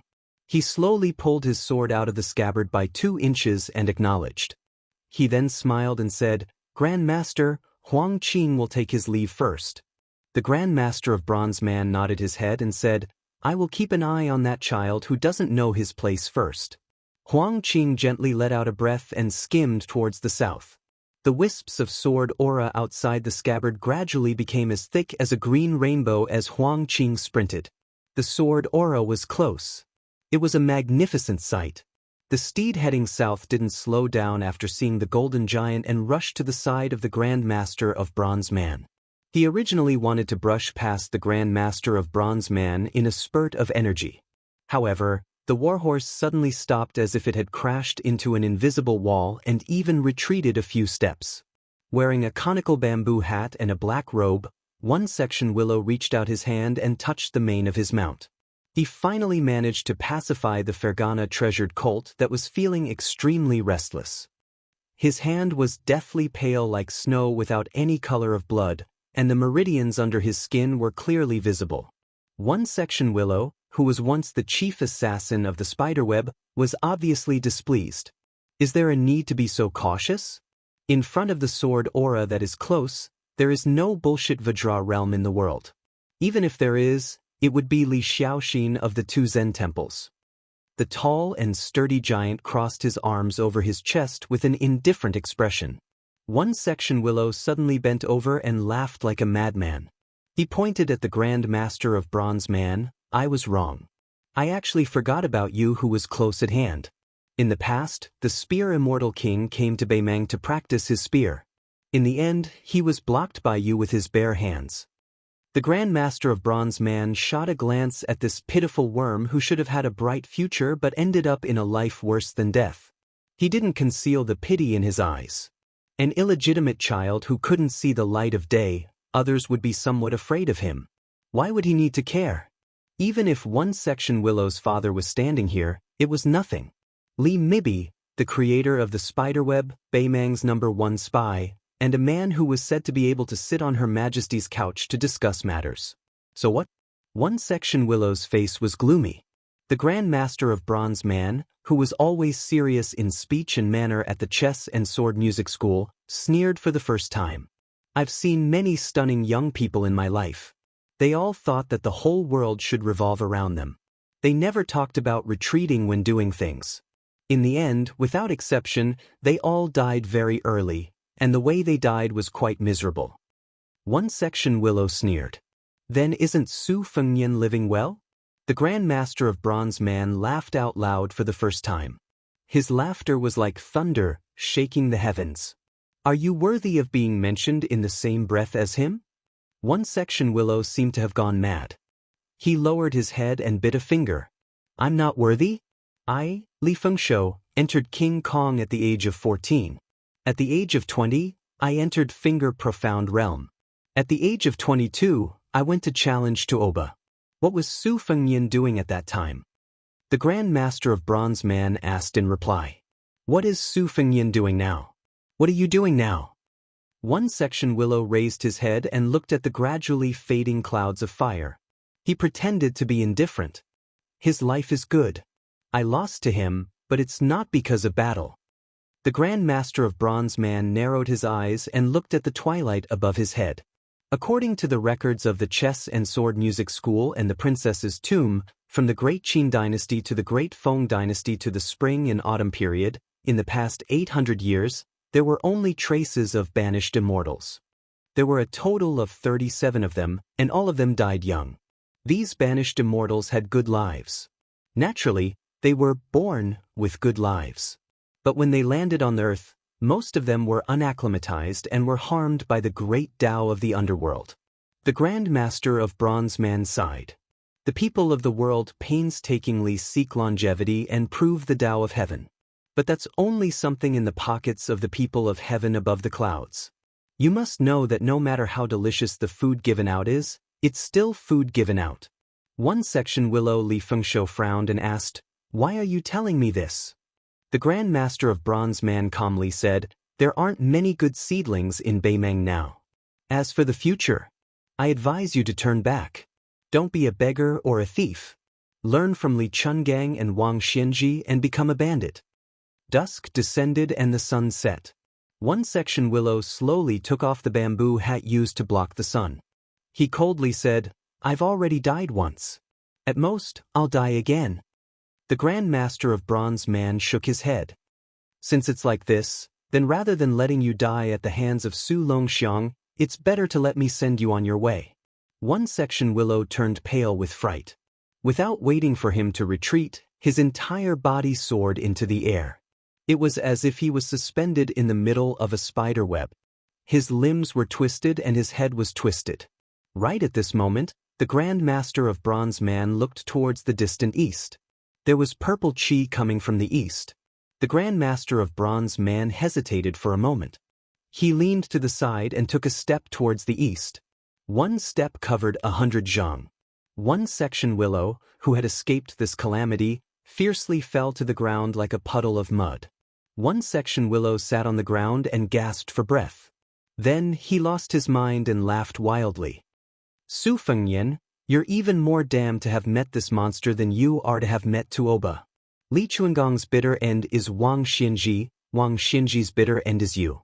Then today, you should have a taste of what those two people tasted. Chapter 1301. A green rainbow appeared on the land. The sword aura was sharp and unstoppable. It collided with Su Longxiang. The young man and the black tiger under Qi Xuanzhen stood together. They didn't use the cold blade to meet the enemy. Instead, they stuck the war blade into the ground. In 3 years, The stubborn child who didn't want to go to Mount Longhu with the old immortal of the Taoist master's residence had grown to become the commander of an important border army in Bailiang. In the eyes of the world, the young man was different from his brother who didn't do proper work and often traveled the Jianghu. He was more like the son of the butcher Su Xiao. He didn't like luxury and wasn't good at romance. However, he was famous on the battlefield like his father. He had won the title of the 10,000 enemy. There was only one flaw. He had never fought with a top master. However, he was the complete opposite of Su Fengnian from His Royal Highness to the King of Bailiang. Su Longxiang didn't have any doubts. Even when he led the dragon elephant cavalry at a young age, he quickly convinced the people. He even caused a storm in the official circles of Bailiang. Why didn't the amazing Su Longxiang inherit Su Zhao's title? Su Longxiang was carefully nurtured by Zhao Shituan of Mount Longhu. He taught him the dream of spring and autumn and gradually opened his mind. Huang Man was no longer the stupid Huang Man of the past. His mind was no different from that of an ordinary person. He also retained a pure heart. Although pure heart was a saying from the scholarly sage, it was actually no different from the Buddha who doesn't touch karma, and Tao embryo who doesn't provoke dust recorded in the secret books. They could be considered as the immortality of the three sections. Su Longxiang turned a blind eye to the imposing and thick sword aura. Instead, he turned his head to look at the black tiger and grinned. In the eyes of outsiders, this spiritual creature that had once listened to the words of the sage beside the great Taoist Qi for dozens of years to comprehend the Tao was still somewhat suspected of being unworthy of this young man. The black tiger, which was twice the size of an ordinary king of the forest, had a very human expression on its face. It lowered its huge head and touched Su Longxiang's forehead. Su Longxiang reached out his hand to stroke Black Tiger's head and muttered to himself, "When I was young, my mother often punished my brother to recite books. Back then, I didn't understand anything and would forget what I heard. I only felt that my brother was reading books." At this point, Su Longxiang imitated the young Su Fengnian and shook his head. "Very beautiful." There was a smile on the young man's face. Later on, my father often said in private that our Su family's ancestral graves were blessed with green smoke. Finally, there was a scholar. Black Tiger suddenly lay on the ground. When he heard the word, scholar, he revealed a deep sense of nostalgia. Once upon a time, on the demon-slaying platform of the Lotus Peak, the Zhenren who was praised by the common people as having immortality would recite scriptures at sunrise and sunset every day. Occasionally, there would be people who would climb to the peak to visit and discuss the Tao with Qi Xuanzhen. Lotus flowers would bloom from their mouths and spring thunder would sound. Black Tiger had accompanied Qi Xuanzhen, the reincarnated ancestor Lu, for a long time. It was greatly blessed and had great fortune. Even the noble Huang Zi of the Taoist master's residence had to treat it with respect. They would never dare to treat it as a beast. The green rainbow was already less than 10 miles away from the man and the tiger. Su Longxiang smiled. "When I was young, my eldest sister was lazy. She didn't even want to learn needlework, much less read and write. She only liked to listen to my brother tell stories of immortals. Every time she couldn't sleep, she would pull my brother to sit by the bed and tell him stories. She would only allow my brother to leave after she fell asleep. No matter how tired my brother was during the day, he wouldn't refuse. Furthermore, the things in my eldest sister's room were always thrown away carelessly. My brother would always help her tidy up when he was free. Later on, my eldest sister married far away in Jiangnan. Everything was neatly placed in its original place. My brother, who should have felt relaxed, was instead always very. Probably because he didn't know what words to use to describe his brother, the young man scratched his head and simply put down his brows. Su Longxiang forcefully exhaled. Looking forward, his gaze became determined. He said in a low voice, "My father is a big, uncouth man. Furthermore, the matters at the border are incomparably heavy. Even if he wanted to, he was powerless. He never knew how to get along with us children. It was always my brother who took care of my 2 sisters and my idiotic younger brother.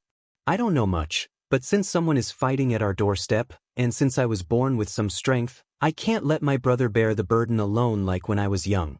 Before I entered the Long Xiang army, Second sister said that there were some Qi cultivators in the Beimeng army who were good at observing aura. They specifically targeted the top experts in the Beiliang army so that they could plan before taking action. She also said that the Beimeng spiderweb had secretly formulated a series of dragon-slaying plans, placing my brother at the top of the list. I was also in the top 5. Thus, second sister didn't allow me to have killing intent in my heart and use all my strength to prevent the aura from leaking out. But I thought that rather than letting them sneak around and plot against my brother, it would be better for me to be the bait and disrupt their plans. Su Longxiang pointed at the green rainbow that was like a hot knife through butter. He smiled happily and said, "Look, didn't someone take the bait?"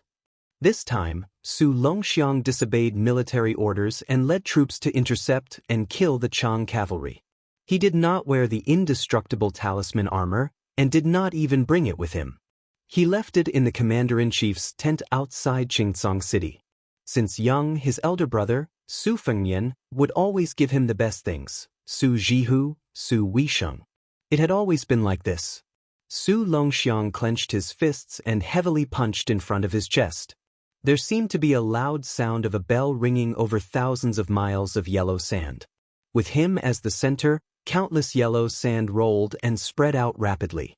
At the same time, before the green rainbow arrived, the sword aura arrived. In the distance, the swordsman of the chess and sword music school, Huang Qing, closed his eyes. The ancient sword at his waist was still less than 2 inches out of its sheath. When the two sides fought, apart from that black tiger, no one else was watching. Copper Man, who was 100 miles away, also rushed to the east for the purple energy.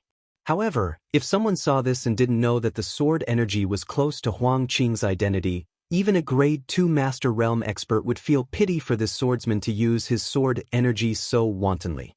When experts faced an enemy, they didn't compete in flashy moves. Instead, they focused on holding back when accumulating strength and not releasing it. After gathering strength, they would kill in one strike. For the green shirt swordsman to release his energy right before the fight, he was just too arrogant. Only those who had reached the first level of the Finger Mystery realm could see some clues. This swordsman was not deliberately showing off his power like a street brawl, nor was he beating the drums to gain the upper hand before two armies faced each other. Instead, the aura of this person who was carrying a sword but had not drawn it was too strong. When the moon was full, it would fall. When water was full, it would overflow. Huang Qing's sword energy was so strong that he needed to suppress it to not injure others.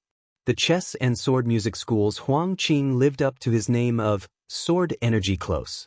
Since he was so rich that he could rival a country, so what if he spent a lot of money? Huang Qing, who kept his eyes closed, muttered, "1 dendrobium pearl, to the diamond realm." The sword in the sheath went from 2 inches to 3 inches. 1 dendrobium was 100 liters.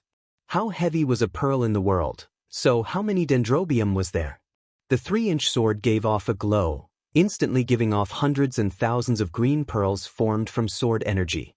Green pearls of different sizes rolled forward, like numerous green lightning bolts rolling across the ground, heading straight for Su Longxiang. In the distance, Su Longxiang, who could already see the majestic scene, only twitched the corner of his mouth like he was disdainful. The teen raised his arm and punched the ground heavily. When Su Fengyan first appeared in the Beiliang frontier army, the teen Su Longxiang personally beat the drums. In the next moment, between the teen and the sword energy, sand dunes exploded. Earth dragons protruded out, yellow sand filled the sky. Like a bull turning over. The teen who was born at the Diamond Realm and had the strength of a dragon elephant was close to the sword energy. The battle between the two of them would perhaps be a battle of strength that had never been seen before and would never be seen again. Chapter 1302. This battle of strength was also like a battle of contradictions. In the water element, the dragon force was the strongest, and in the land element, the elephant force was the strongest. Su Longxiang, the only lucky person in the world who was born in the Vajra realm, was known as Beiliang's sturdiest shield.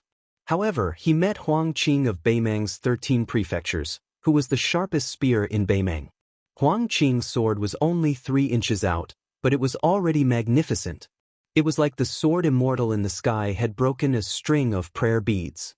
Thousands of sword energy beads, big and small, fell on a jade plate and rolled forward.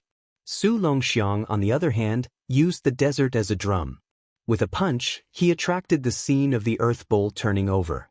The sky and earth were turned upside down, and yellow tornadoes broke out of the ground continuously. The green pearls condensed by the sword energy were smashed into pieces in the yellow sand, filling the sky with dust and obscuring one's vision. Although the earth bowl had the unrivaled spirit of pulling up mountains and rivers, each and every one of the pearls guided by the sword aura contained spirituality. Although 8 or 9 out of 10 of them were shattered by the yellow sand tornado, there were still no less than 100 green sword pearls that bypassed the sand column and rushed toward Su Longxiang. Su Longxiang, who had a wooden expression, took a step forward. A fan-shaped sand wall was erected in front of him. The beads crashed into the wall one after another. There was both the brilliance of mutual destruction and the helplessness of hitting a rock with eggs. The green sword energy was flowing chaotically, and the yellow sand was also surging endlessly. When the green robe was about to be destroyed by the pearls, Huang Qing's left hand pressed on the sword, and he floated silently. Huang Qing casually took the sword from his waist and hit Su Longxiang's chest with the sword hilt. The calm disturbance, which was 3 inches out of the sheath, was knocked back into the scabbard after one hit. Su Longxiang was not sent flying. His feet were still rooted to the ground, but his body slid back several feet. The young man bent slightly, forcibly stopping the momentum of his retreat, and instantly began to sprint, smashing his fists toward the green-robed swordsman. With a flick of his wrist, Huang Qing held his sword horizontally in front of him. His left elbow pressed against the scabbard, forcefully resisting Su Longxiang's fists. The 6th most famous sword in the world, Calm Disturbance, let out an ear-piercing roar in the scabbard, and the scabbard trembled violently. Su Longxiang maintained his posture of striking the sword with his fists and continued to run forward, while Huang Qing was pushed back several dozen feet. Huang Qing, whose feet were a foot off the ground, tapped the ground lightly with his thumb. With a smile on his face, he calmly pulled his sword out of its sheath by an inch. Li Gu folded. Su Longxiang was too lazy to care about what kind of sword move, sword intent, and sword momentum this time, and smashed his fists again. 2-inch sword, stack 2. 3 inches was 3 stacks. Su Longxiang punched the scabbard again and again. Although Huang Qing, who was hovering in the air, never abandoned his sword, he was unable to stop Su Longxiang's charge. However, as the number of punches from Li Gu increased, the distance Huang Qing retreated after each punch from the youth decreased. After Su Longxiang's 8th punch and Li Ji's 8 stacks, Huang Qing finally stood still, with the demeanor of a grandmaster who would not move even if Mount Tai collapsed in front of him. Huang Qing, whose sleeves were fluttering, looked at the youth in front of him. He did not speak, but there was undisguised surprise and admiration in his eyes. There was only a trace of disappointment after the dust had settled. His final fist contained the legendary strength of 8 dragons and 8 elephants, so he was naturally a rarely seen genius of the martial Dao. However, he, Huang Qing, still possessed the 9 folds of Li Gu and even the 10-layered mountains that he evolved from. If this youth who was renowned throughout northern Mang's court stopped here, then he, Huang Qing, didn't dare say that he could defeat his opponent without even drawing his sword. At the very least, he would be in an invincible position. The reason why Huang Qing chose to use Li Gu to fight against Su Longxiang was that he did not have the thought of comparing the youth with Murong Baoding. The latter was a stone Buddha who had been famous for a long time. Huang Qing had once compared notes with the high-ranking imperial relative a few years ago. They did not fight to the death and did not overdo it. When Huang Qing was young, he was determined to use his sword to break the Vajra meditation of the white-robed monk of the 2 Zen temples and complete the feat that Tuoba Bodhisattva could not. Murong Baoding, who was known to be invincible, was undoubtedly the best test stone for his sword. It was said that the youth in front of him, who had cracked Murong Baoding's golden body in Qingsong City in Liuzhou, was even more so. The expressionless Su Longxiang threw out another punch in a seemingly lukewarm manner. The previous 8 punches were all done step by step, with the strength of the dragon and elephant progressing layer by layer. Huang Qing's Li Gu was nothing more than following the prescribed order, layer by layer. Huang Qing, who originally wanted to use Li Gu, felt his heart skip a beat. He resolutely abandoned Li Ji's 9-layered sword and shouted softly, jumping directly to the 10-layered mountain. Huang Qing, who was surrounded by 6 or 7 green rainbows, not only did not use the 10-layered mountain to block the impact of the 9th punch, but the green rainbows also exploded in the blink of an eye. The calm storm was smashed into an astonishing arc by the 2 punches. Huang Qing retreated again and again until he was 80 feet away before he could stop the decline. The scabbard of the calm storm was finally straightened with great difficulty. Huang Qing was neither angry nor fearful. Instead, he was amazed and gratified. He changed the sword stance from raising his arm horizontally to raising his sword vertically. In the blink of an eye, he took the opportunity to remove the huge remaining force from the sword. Huang Qing's thumb caressed the sword hilt. The scene of the sword energy pouring out into green rainbows was gone. However, the more it was like this, the more oppressive it felt like a storm was coming. Li Chungang had passed away. Fortunately, there was still the peach blossom sword deity. Before Dong Tai, who went to the sea to visit immortals, returned to the land, he lifted the sea with his sword and flooded the Guanyin sect. Huang Qing had only gone to Liang River Lake once in his life, but he had stopped at northern Liang.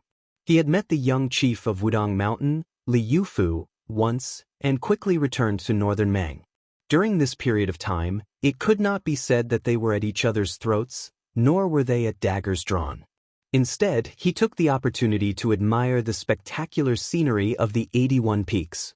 He also watched the peaceful scene of thousands of people practicing their fists in front of the Wudong main palace at Big Lotus Peak in the morning and evening. In the end, Huang Qing did not continue his long journey to the hinterland of the Central Plains. He did not challenge the white-robed monk Li Dongxin, nor did he meet Deng Teia, the new champion of the world sword art. However, he left in high spirits and returned in high spirits.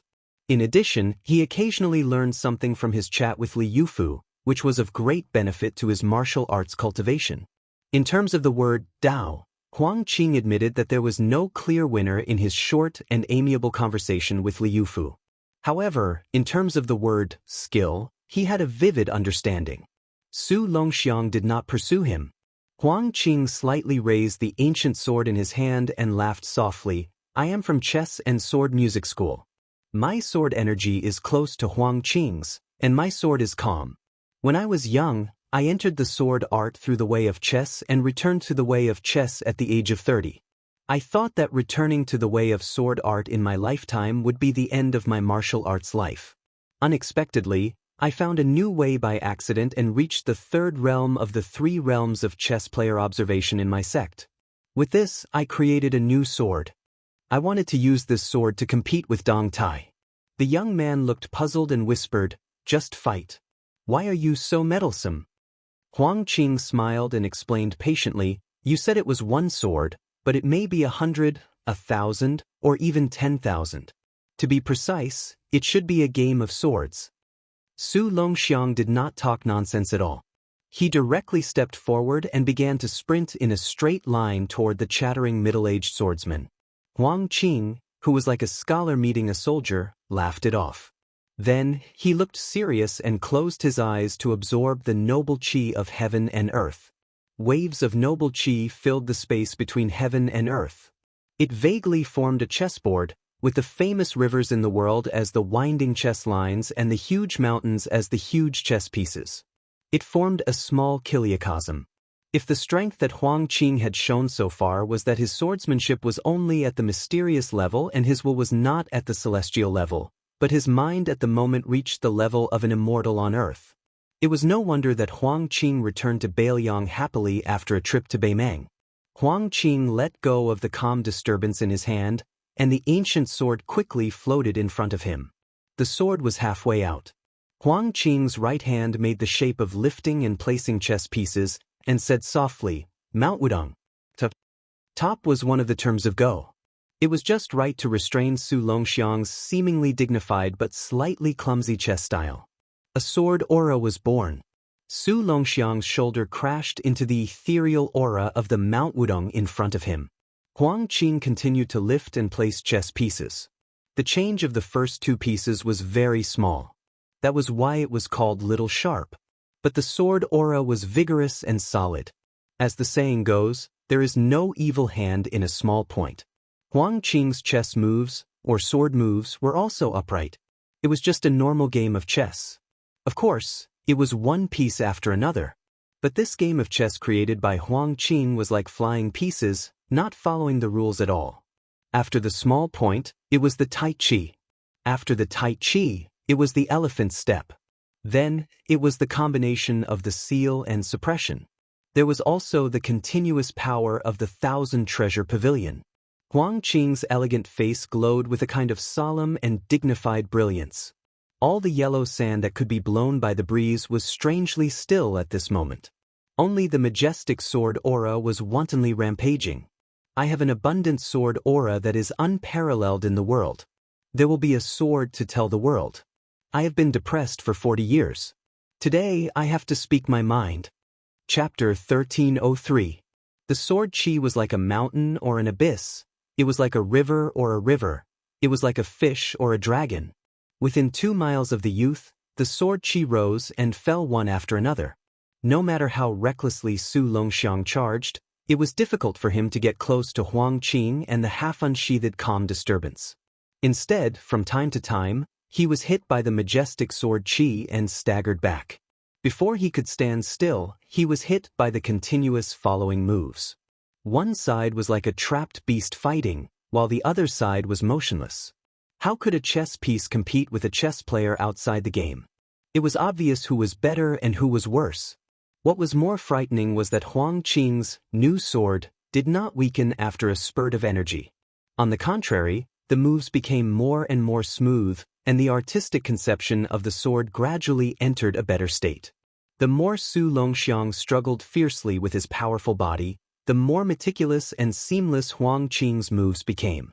It seemed that the sword chi, who was determined to correct the name of Beimang's sword art, was using Su Longxiang as a whetstone. The more indestructible the whetstone was, the sharper the sword edge would be under the sharpening of the two. No matter how shallow and narrow-minded a layman was, he knew that when the half-sword was completely unsheathed, its power would be able to destroy even the bodhisattva of the human world with an indestructible golden body. The young man on the chessboard was hit on the shoulder by a sword chi that was as thick as an arm. His thin and weak body tumbled a few times in the air.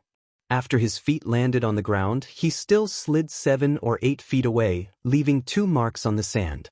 However, the yellow sand and dust were suppressed by the sword chi, and it only floated up for an inch before it was suppressed again. One could see the general situation from a small clue.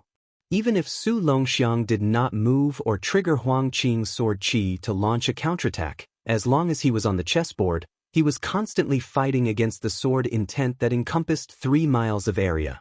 But even so, Su Longxiang ran tirelessly again and again without showing the slightest sign of fatigue. The so-called infinite strength of the world was extremely suitable for the youth. Su Longxiang raised his head and looked at the green-robed swordsman in the distance. His eyes shone with a faint golden light. He rushed forward again, but this time he did not run in a straight line. The young man's figure left behind a long series of frozen afterimages on the sand. His running path could be vaguely seen. The short distance was messy and disorderly, but if stretched out, it was a half-moon arc. Without exception, those afterimages were all destroyed and dissipated under the crushing pressure of the sword chi. When the last afterimage, which was only 10 feet away from Huang Qing, disappeared, the swordsman who was closest to the sword chi raised his arm and put 2 fingers together, making the gesture of twisting a piece. He paused 3 times in the process. With each pause, the sword chi in front of Huang Qing became denser and denser. After 3 consecutive moves, the two of them were in high spirits and showed their sharpness. The chessboard that Huang Qing had set up suddenly became thicker and stronger, as if 3 huge chess pieces had been added to the chessboard.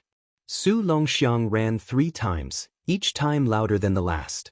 The last time he knocked away the sword chi, his figure, which had been like a hot knife through butter, showed a trace of stagnation for the first time. Huang Qing smiled slightly and turned his wrist, changing the pressure into a hook. A streak of sword qi broke out of the ground, slanted up and hit a spot in the air. It was like waiting for a rabbit to come out of a tree stump, knocking away Su Longxiang, who had appeared in a flash. There was a saying in Elephant that the earth and earth carried all things. Then Huang Qing's sword was drawn from the earth, seeking the earth in one go. Su Longxiang, who had been knocked into the air, did not have time to react before the sword qi pulled out of the ground smashed into his body. The sword qi was as sharp as an earth dragon or a yellow flood dragon. Even if Su Longxiang was knocked back to the ground, it did not stop. The youth stuck his hands into the ground and his feet against the sand, trying to reduce the distance he retreated. However, the sword qi was so powerful that the youth's body kept exploding with clouds of yellow fog. When a streak of sword qi hit his left shoulder, Su Longxiang's shoulder obviously dropped down, his chest almost touching the ground. When he slapped his left hand and raised his shoulder, he barely blocked the sword qi. The second streak, the third streak, the fourth streak, countless sword qi that grew out of the ground and wrapped in yellow sand came down again. Inch by inch, the youth's body kept sinking down. His 5 fingers formed a hook and supported himself on the ground. The Dechu dynasty once had an overlord who could carry the cauldron. Even if you, Su Longxiang, had great strength, could you bear the weight of heaven and earth? Huang Qing really wanted to see it for himself. Since the original intention of using Su Longxiang to sharpen this new sword had been fulfilled, Huang Qing wanted to use this gifted youth to weigh the weight of the white-robed monk, so as to pave the way for a future battle. Qi was born when one's thoughts moved, and a square inch expanded the heaven and earth. This was Huang Qing's unique way of swordsmanship, which was different from Li Chungang, who was conceited about everything in the world and the sword, and also different from Dong Tai, who reached the extreme of swordsmanship. Only half of the calm disturbance sword was used, but it already had such spirit. It was very likely that Huang Qing had already touched the threshold of the land sword immortal. Qi Xuanzhen of Mount Longhu once joked that Xianxia was just a bowing slave, celestial phenomenon was just lowering their heads and begging, only land immortals were considered sitting cross-legged. It meant that for celestials, comprehending Xianxia was just a bowing slave. Ascending to the celestial phenomenon realm was just a fluke and begging for a bit of heaven's secret. Only by becoming a land immortal could one be considered not bowing or lowering their heads. However, it was only sitting cross-legged between heaven and earth, which was still a bit shorter than the heavenly way. It was said that there was once an unknown master who went to the demon-slaying platform to ask Qi Xuanzhen, using his spear to attack his shield. He asked Qi Xuanzhen how he should deal with himself. It was said that great immortal Qi only smiled and replied, "Please allow me, who is sitting cross-legged, to stretch out my leg." He was indeed the reincarnation of Ancestor Lu, who had once passed the heavenly gate but did not enter. At the same time, Qi Xuanzhen also said a strange prophecy that was shrouded in clouds and mist. Land immortals have differences in life and death, but there is no difference in superiority. No matter whether Huang Qing was standing or sitting, as long as he reached the sword immortal realm where he could use the power of heaven and earth, plus he was not in the 3 sects, he would have the qualification to be called invincible. Chapter 1304. Huang Qing opened his eyes and looked at the young man who was almost lying on the ground. There was some pity in his eyes. He felt sorry for the young man's talent, but there was also some obscure self-mockery.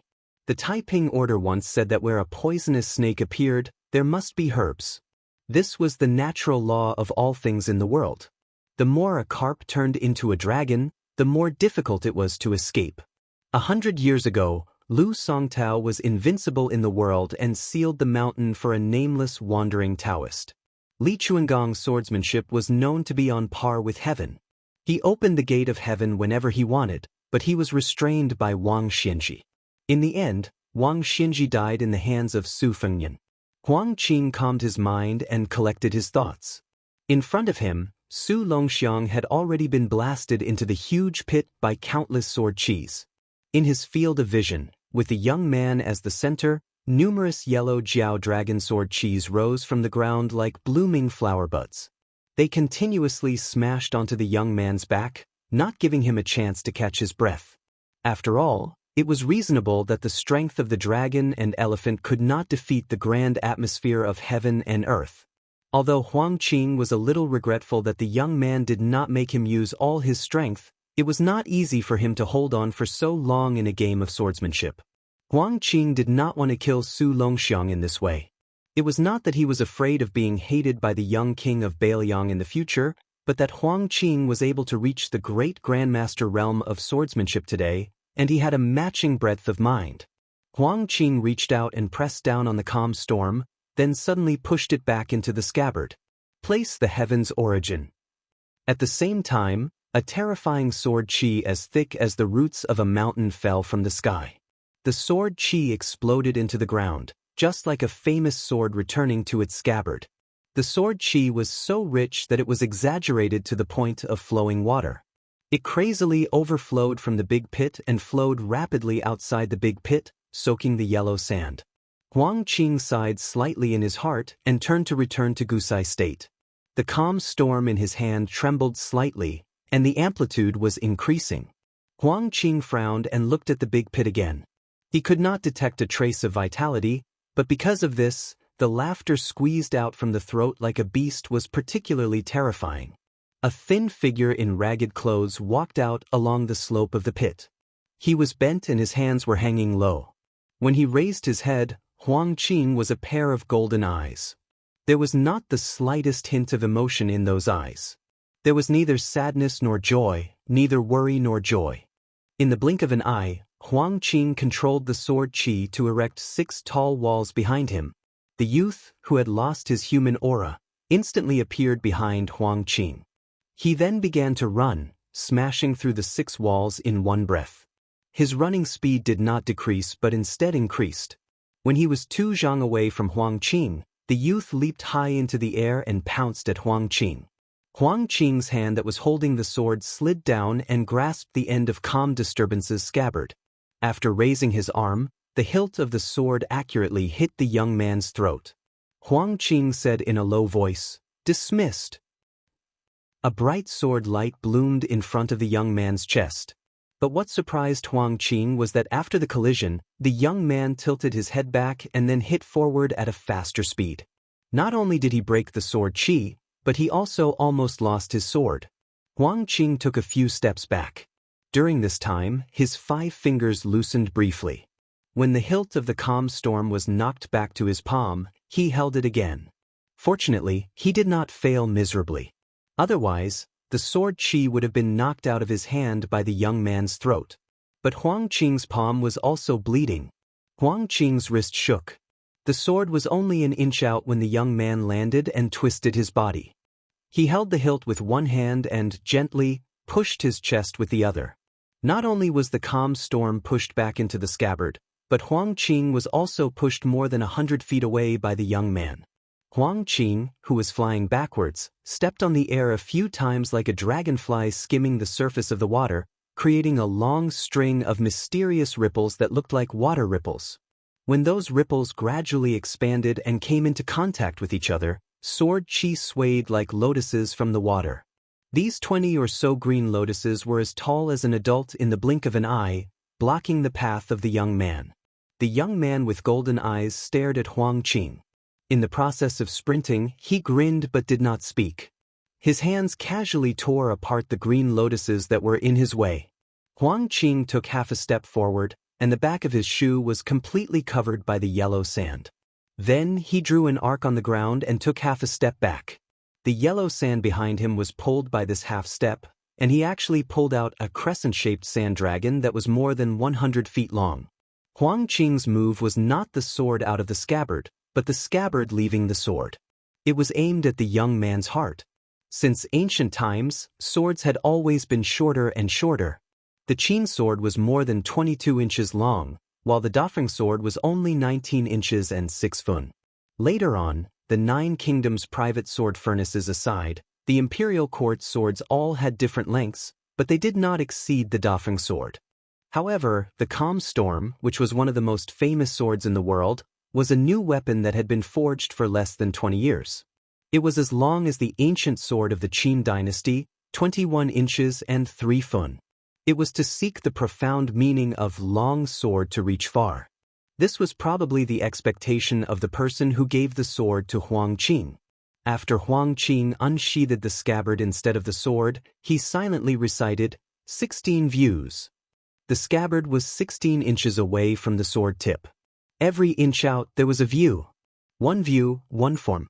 16 wonderful visions appeared in the 16 inches in the air. First, there was an illusory little man in a green robe sitting on the sword tip in Huang Qing's hand. He was facing the west. There was a rising sun, shaped like a hanging drum. When the red sun was seen, it opened and closed its eyes. After the sun view, there was a water view. There was ice-like colored glaze, shining brightly. Next, there was the Vajra 7 Treasures golden pagoda, shining brightly. There were constantly precious trees, precious ponds, and precious lotuses growing. There was the endless music of the heavens, and the fairies scattered flowers. Most of Huang Qing's sword. One sword gave birth to Buddha. Su Longxiang's heart was struck by this sword, or rather, the scabbard. His body maintained a charging posture, but he suddenly stopped. Huang Qing slowly moved forward and pushed the sword back into the scabbard. Every inch the sword returned to the scabbard, there was a form that dissipated, and the young man took a step back. Huang Qing looked at the young man 16 steps away and sighed softly, I only know that ghosts and gods can protect things, but I don't know that dragons and elephants will turn into ashes. Chapter 1305. To the north of Qingcang City in Liuzhou, Beimang's vanguard had arrived at the ancient Dong Beach. This place was originally one of a series of passes outside the Great Wall built by the Dafeng dynasty when the army was at its peak. It was used to store military supplies and food, and was used to suppress Rongdi when they went out of the pass. However, it had long become a ruined site for traveling scholars to write poems and reminisce about the past. The low city walls that were built with quicksand, loose stones and red willow reeds in the early years were still faintly visible. The higher trenches on both sides of the city walls had long been shaved off by the sandstorm year after year. Merchants traveling between Beiliang and the western regions could still occasionally pick up some broken arrowheads, broken knives, copper coins and other antiques. Therefore, the ancient Dong Beach was called. General Lu Gui's commander's tent was stationed on the north bank of a small lake in the ancient Dong Beach. Around the commander's tent, in addition to many skilled guards in the army, there were also more than 10 well-known Beimang Jianghu people. In fact, it was not only border commander Lu Gui who had this privilege. Any general at the border would have such a small group of heroes around him, in case of any accident. The war was imminent. If a Beiliang martial arts grandmaster came to take the head of a general in the midst of tens of thousands of soldiers, it would not only make the Liang imperial court laugh at him, but also hurt the morale of the Beimang army. However, Lu Gui was obviously a very special one among the powerful generals of the southern dynasties. Otherwise, he would not have been praised as half of Su Shao by the Empress of Beimang. Therefore, in addition to a large number of personal guards and retainers in the commander's tent, there were also many assassins. In addition, there was a group of more hidden hermits. Everyone had an unworldly aura and lived in seclusion. These strange people with withered faces were Qi Watchers. Most of them were from the remnants of the spring and autumn period. In Beimang, they were always superior to the direct descendants of the powerful families. The former abbot of Aquarius State was convicted of killing 2 Qi Watchers by mistake and was exiled to an extremely cold place thousands of miles away. After Great General Lu Gui led the army to Gudong Beach, there was nothing unusual about him. He ate and slept as usual. Various military orders were passed out of the commander's tent in an orderly manner. He even personally rode to the front line to check on the situation. This made the Qi Watchers and expert retainers extremely nervous. They were afraid that the young and naturally aggressive king of Beiliang would suddenly attack the army camp in a rage. No matter how valuable their Qi Watchers' lives were, they could not be compared to Great General Lu Gui. Who did not know that Lu Gui was one of the best candidates for the commander of the Central Plains campaign in the eyes of the Empress? His position was even far ahead of Great General Yang Yuanzhan and the other abbot of the southern dynasties. At this time, Lu Gui was squatting alone by the lake. News of the unusual movements of the dragon elephant cavalry had long reached the commander's tent. A few of his confidants had suggested that they use this opportunity to lead the army down south and flatten Xianxia city, which did not have enough military strength. Lu Gui did not agree. Thinking of the bloodthirsty light that he was all too familiar with in the eyes of those young people, Lu Gui could not help but smile. It was good to be young. They did not even care about life and death. However, it was an old man like him, who could lie down and enjoy a comfortable life, who cherished his life more and more. However, Lu Gui, who had not yet reached the end of his life, cherished his life, but he was not afraid of losing or dying. However, he did not care about Liuzhou, much less a small Xianxia city that did not affect the overall situation. Previously, Fatty Dong had been hiding and making a series of gaudy movements on the border that even his own people could not deceive. Now, he had finally revealed some of his fangs.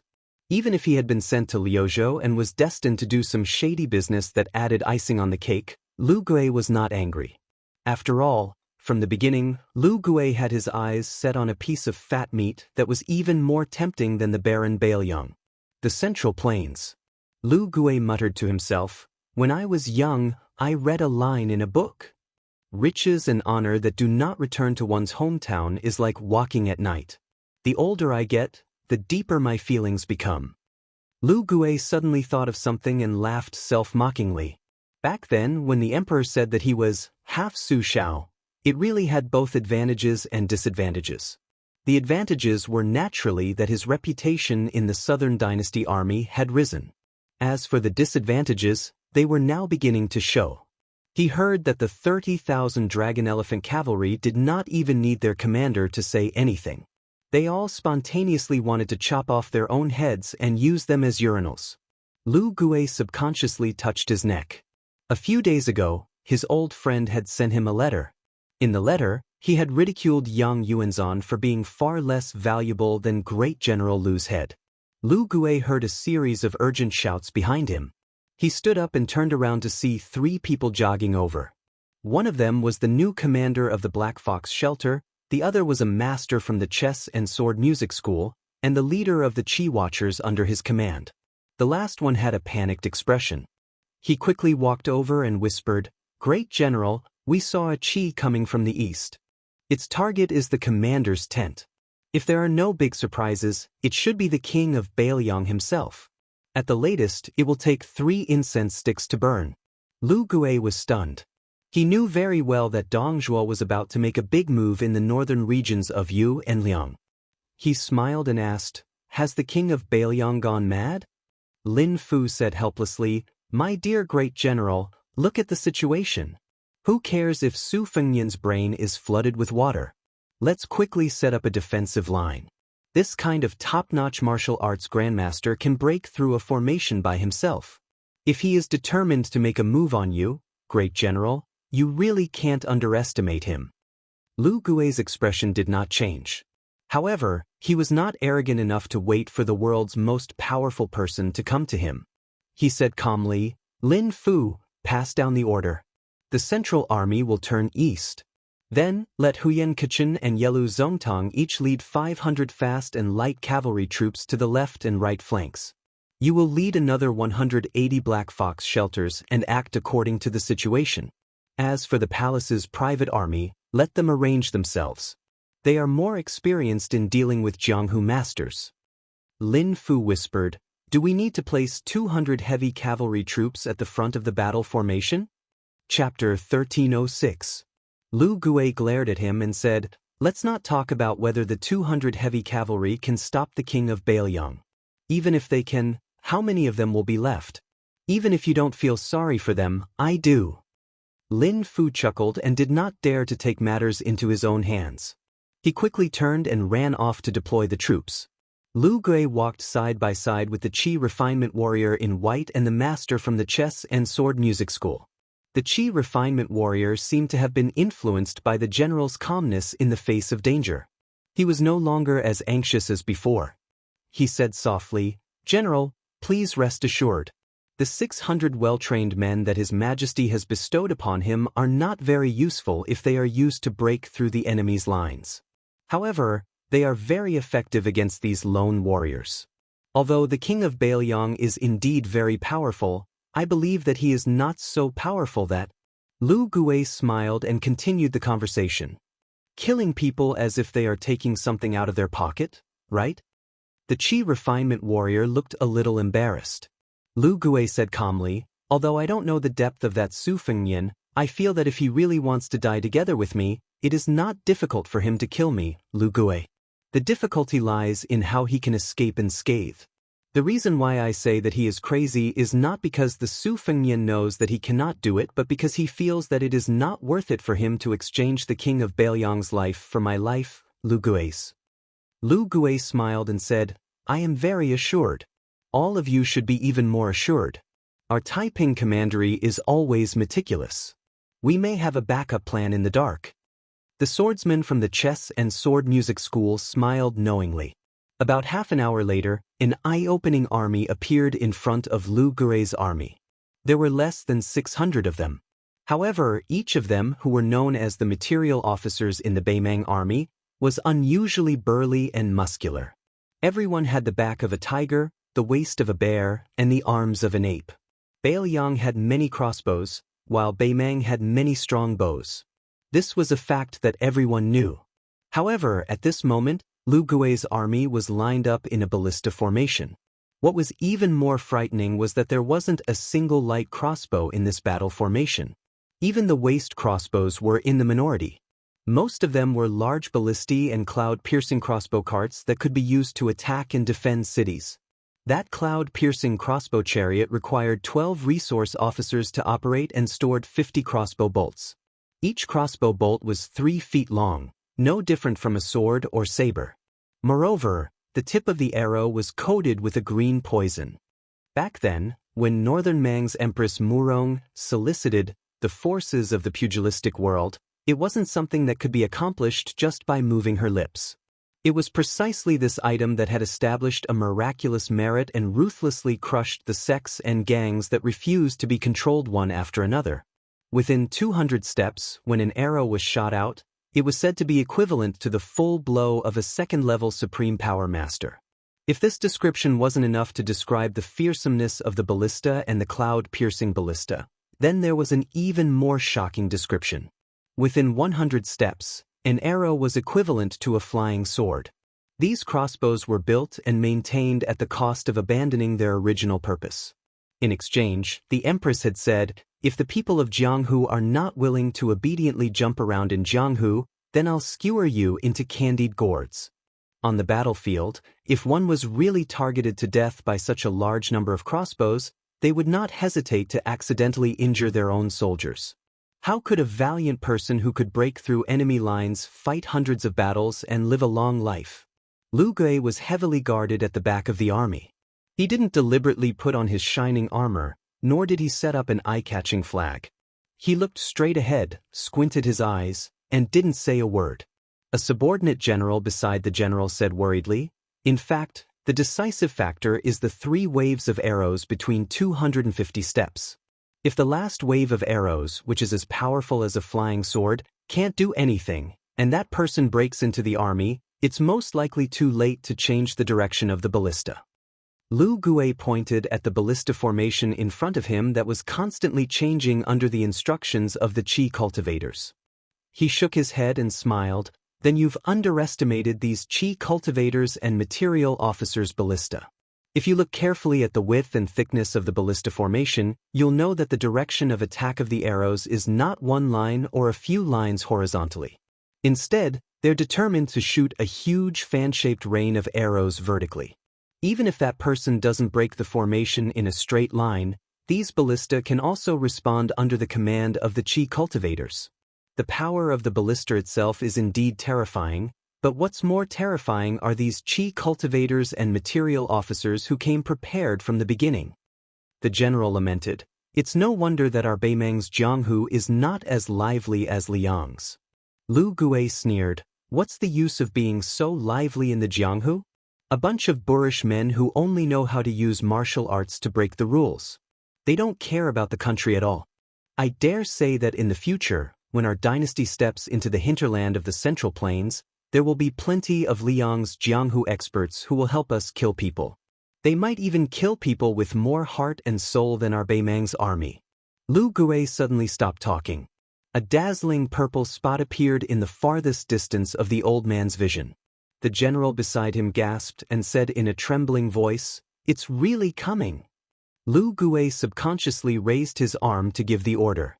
After he put down his arm, his expression was complicated for a moment.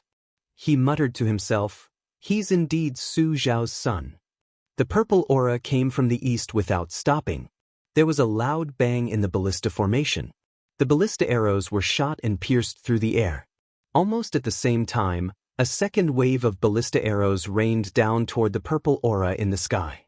In an instant, with the ballista formation as the fulcrum, hundreds of ballista arrows that looked like the bones of a fan were shot out. Half of them were no different from the sword of an immortal. But after the blink of an eye, the purple aura swept through the sky without any pause. It continued to streak through the sky and disappeared in a flash. It actually disappeared above Lu Gui's army just like that. Lu Gui, whose back was facing the army, took a small step forward at some point. His face was gloomy. He casually pushed aside the swordsman's corpse in front of him and looked to the west. A ballista arrow pierced through the corpse's chest and nailed into the ground beside Lu Gui's feet. Even the tail of the arrow could not be seen. Lu Gui ignored the panicked shouts of the guards around him and said indifferently with a fake smile, "It's impolite not to reciprocate." Chapter 1307. Using the crossbow formation, not only did they fail to stop the Eastern Purple Qi, but it also caused the chess and sword music school's sword master to be killed by a crossbow arrow in order to protect Grand General Lu Gui. Once the Jianghu people with superior martial strength stepped onto the battlefield, although they would quickly obtain glory and wealth, they might not be able to hold on tightly to that rootless position in the army. Perhaps before they could even warm up, they would suddenly die. An ordinary-looking material officer in armor quickly rushed to Lu Gui's side. With an apologetic expression, he cupped his fists and smiled bitterly. "Your subordinate is incompetent and has frightened Grand General." There was an unshakable iron law in the Beimang army. If the commander-in-chief died in battle, the generals and kiliarchs under him would all be sentenced to death. Other than Lu Gui himself, who could not see anything strange, everyone was probably breaking out in cold sweat. Lu Gui waved his hand and dismissed it with a smile. This middle-aged soldier hiding in the crossbow formation was not simple. He was the youngest junior of Qilin Immortal of the Dao sect. He was at the Finger Xian realm and the crossbow formation was under his full control. This was also reasonable. After all, weapons were dead. Even if the crossbow arrow had the power of a flying sword, if it could not even catch the qi of the enemy expert, even if there were thousands of crossbow arrows, it would be useless. The Qi cultivator's Qi observation talent was ultimately lagging behind that of a Finger Xian realm grandmaster.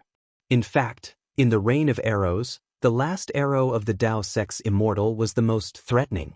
However, the king of Bailiang was also enraged because of this.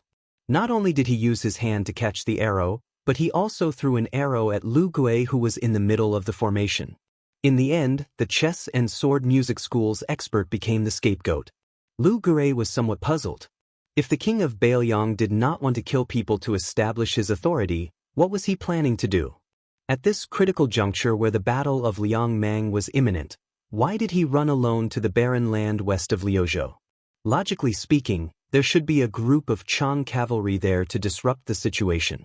However, although the Chang cavalry had sharp blades and fast horses, there were only 10,000 of them and they were destined to not be able to affect the overall situation.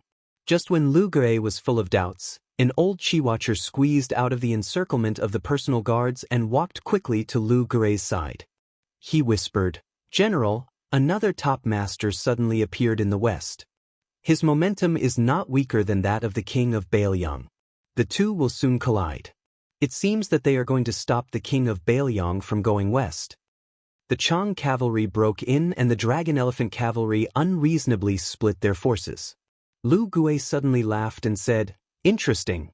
Even my bait wasn't able to get the king of Bailiang to take the bait. How did the little Chang cavalry manage to succeed?" Lu Gue immediately stopped laughing. He called the leader of the Black Fox Guards, Lin Fu, and ordered in a deep voice, "Qi refinement warriors, split into 3 groups. The first group will lead the crossbow formation to the west. The other 2 groups will lead the 2 wings of Huyan Kachin and Yelu Zongtong's personal guards with 500 men each. As for you, Lin Fu, bring all the Black Fox Guards. I will give you another 200 heavy cavalry and 10,000 light cavalry. Ignore the king of Bailiang's movements.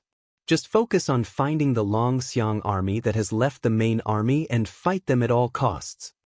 Lin Fu was surprised and asked carefully, "General, what if the Qingsong city garrison and the deputy general of the Longxiang army, Li Mofan, choose to leave the city now and attack Gudong Beach?" Lu Gue snorted and asked in return, "Even if they have the guts, do they have the guts?" Lin Fu shrank his neck and did not dare to say another word. Danger lurked everywhere on the battlefield. Danger was always present, but opportunities were fleeting. Whether one was a mediocre person who had no achievements or mistakes, or a famous general on the battlefield who could turn the tide, it all depended on the commander's decision.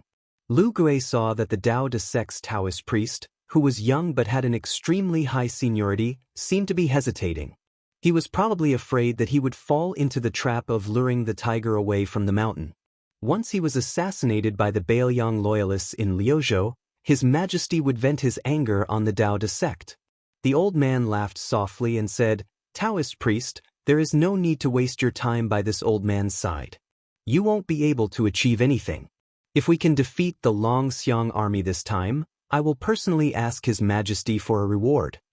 Even though this Taoist, whose attire was no different from the head of the materials official, was the esteemed state preceptor Yuan Qingshan's junior brother, he was still extremely respectful before Lu Gue.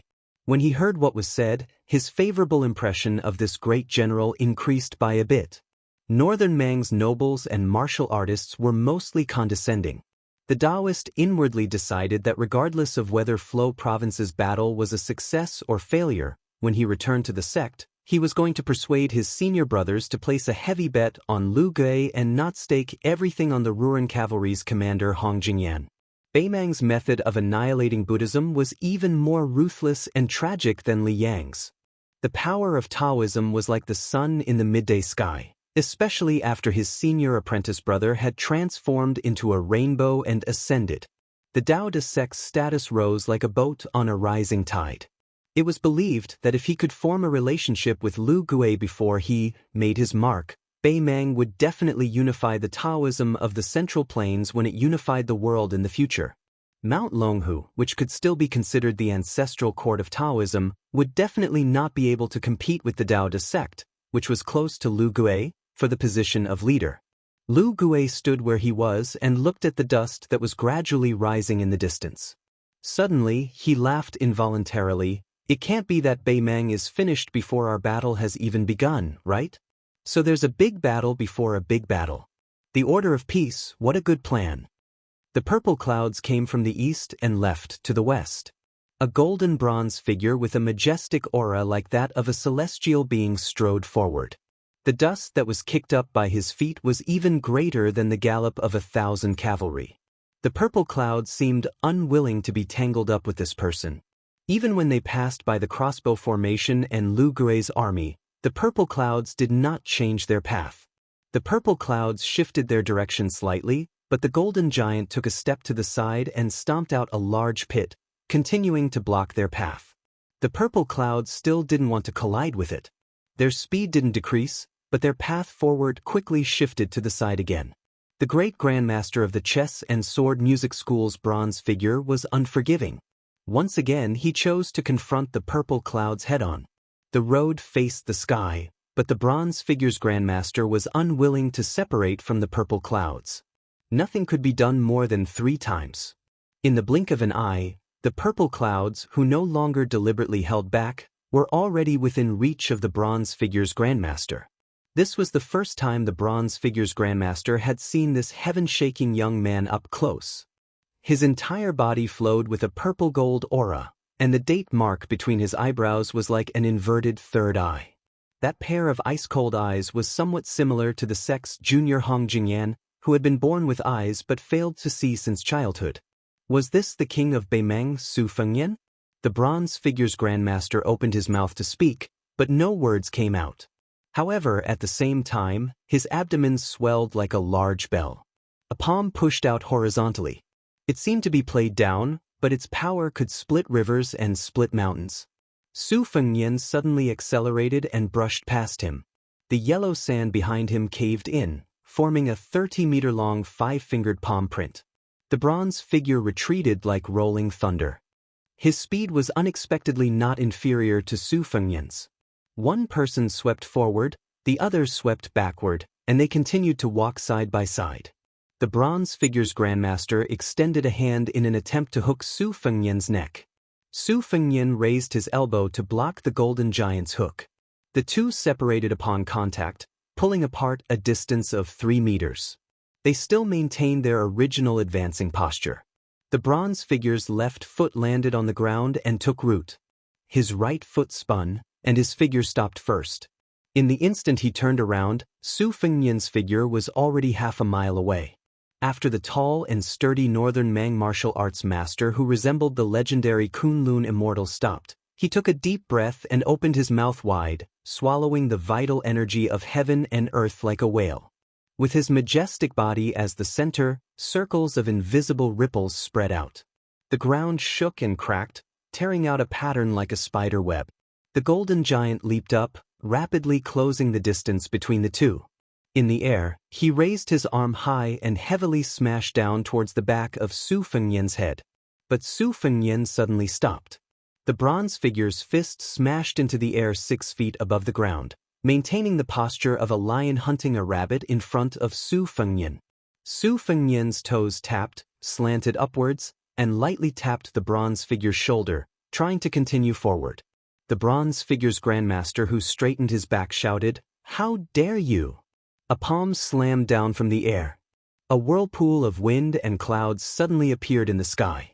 At the same time, the bronze figure's grandmaster raised his other hand. A tornado rushed up from the ground. The image above was taken from the sky, and the method below was taken from the earth. The two collided, attacking Su Fengyan between heaven and earth. Su Fengyan's figure lightly spun, barely avoiding this earth-shattering collision. But his advance was finally blocked by the bronze figure's grandmaster. The latter took a step forward, using the magical power of shrinking heaven and earth into a square inch. He stretched out his hand and grabbed Su Fengyan's ankle in the air, drawing a semicircle in the air, and fiercely smashed it out. Su Fengyan opened the 5 fingers of his left hand, lightly brushing, and forcibly stopping his body. This was the first time he stood still, facing the bronze figure's grandmaster, who had always been suppressed by Hong Jingyan in the chess and sword music school. The bronze figure's grandmaster sneered, "Want to leave?" Su Fengyan's face was expressionless, not answering. His line of sight directly jumped over the golden giant, looking further west. The bronze figure's grandmaster glanced at the young king of Bailiang's saber at his waist, saying flatly, "It's very difficult if you don't use your saber." This was not a wild boast from the bronze figure's mouth. Others did not know this person's ability, but Su Fengyan knew a little. The Tide Listening Pavilion had a top-secret file, in which there was early contact with the 6-pearl bodhisattva of Mount Lantua. But the hidden strength of the bronze figure's grandmaster was clearly not something that the female bodhisattva could compare to. Not to mention anything else in the file, just 2 phrases were enough to make people afraid. Banished immortal. Heavenly King Dharmakaya. Su Fengyan indeed did not have the confidence to leave this person behind and continue forward. But this did not mean that if Su Fengyan fought without restraint, he would not have a chance to kill him. Su Fengyan took a deep breath, his left thumb gently pressing the hilt of his saber, saying in a low voice, "As you wish." Chapter 1308. It was snowing? It really was snowing. Chen Shiliang, who had risen to the top of the Bailiang bureaucracy as a scholar of the Jiangnan Han clan, stood shoulder to shoulder with the provincial governor of Liuzhou, Yang Guangdou. Together, they gazed at the sky that was white from the snow. Compared to the tall and majestic city walls of the Central Plains, the short outer walls of Qingsong City were comical and laughable. This isolated city was located on the northwest frontier fortress. It was like a delicate woman pushed to the shore of a flooded river, ready to be killed by a wave at any moment. Chen Shiliang reached out to catch the snowflakes that were still sparse and thin. He murmured, "In Great Peace City, those who withdraw from court in the snow are nobles and marquises." Yang Guangdou nodded and smiled. "Yes, we are not the same here. The snow covers the bows and knives, and the armor and heavy knives are heavier. However, the boorish people here can't say anything about nobles and marquises. At most, they can say something about a black hole at the mouth of a well." Chen Shiliang smiled slightly and asked, "I once heard this story in Gangnam-do. It seems to have something to do with the great general?" Yang Guangdou rubbed his hands together. When Prince was still young, His Royal Highness, the great general, brought his family to Tidehark Lake to admire the snow. In the end, His Royal Highness forced him to write a poem. In his desperation, how could the great general write a poem? After scratching his head for a long time, the great general actually managed to come up with one. If I remember correctly, the entire poem was about snowflakes as big as fists and a black hole at the mouth of a well. A yellow dog in white clothes, a white dog. Chen Shiliang smiled and asked, "And then?" Yang Guangdou said helplessly, "The great general clearly couldn't continue. At the time, His Royal Highness chased after him for a long time. However, this absurd scene was often seen on Mount Qingliang. Everyone in the Wangfu has long gotten used to it." At this point, Yang Guangdou felt a little sad. His voice was hoarse as he said softly, "At that time, the great general's legs were still very nimble. When he ran for his life, he ran as if he was flying." Chen Shiliang exhaled and said with a smile, "Of all the Royal Highness in Liang, only Bailiang dares to be so disgraceful." Yang Guangdou smiled and said, "Isn't that so?" Li Mo Fan hurriedly walked up to the top of the city wall. As the deputy general of the Longxiang army, he was indeed as unruly and difficult to tame as the rumors said. After entering Lu province, he had never stepped into the provincial governor's mansion, but today, he actually took the initiative to meet the provincial governor, shocking the guards on the city wall. A while ago, the Longxiang army had disobeyed the orders of the Governor-General House and split up their troops to attack.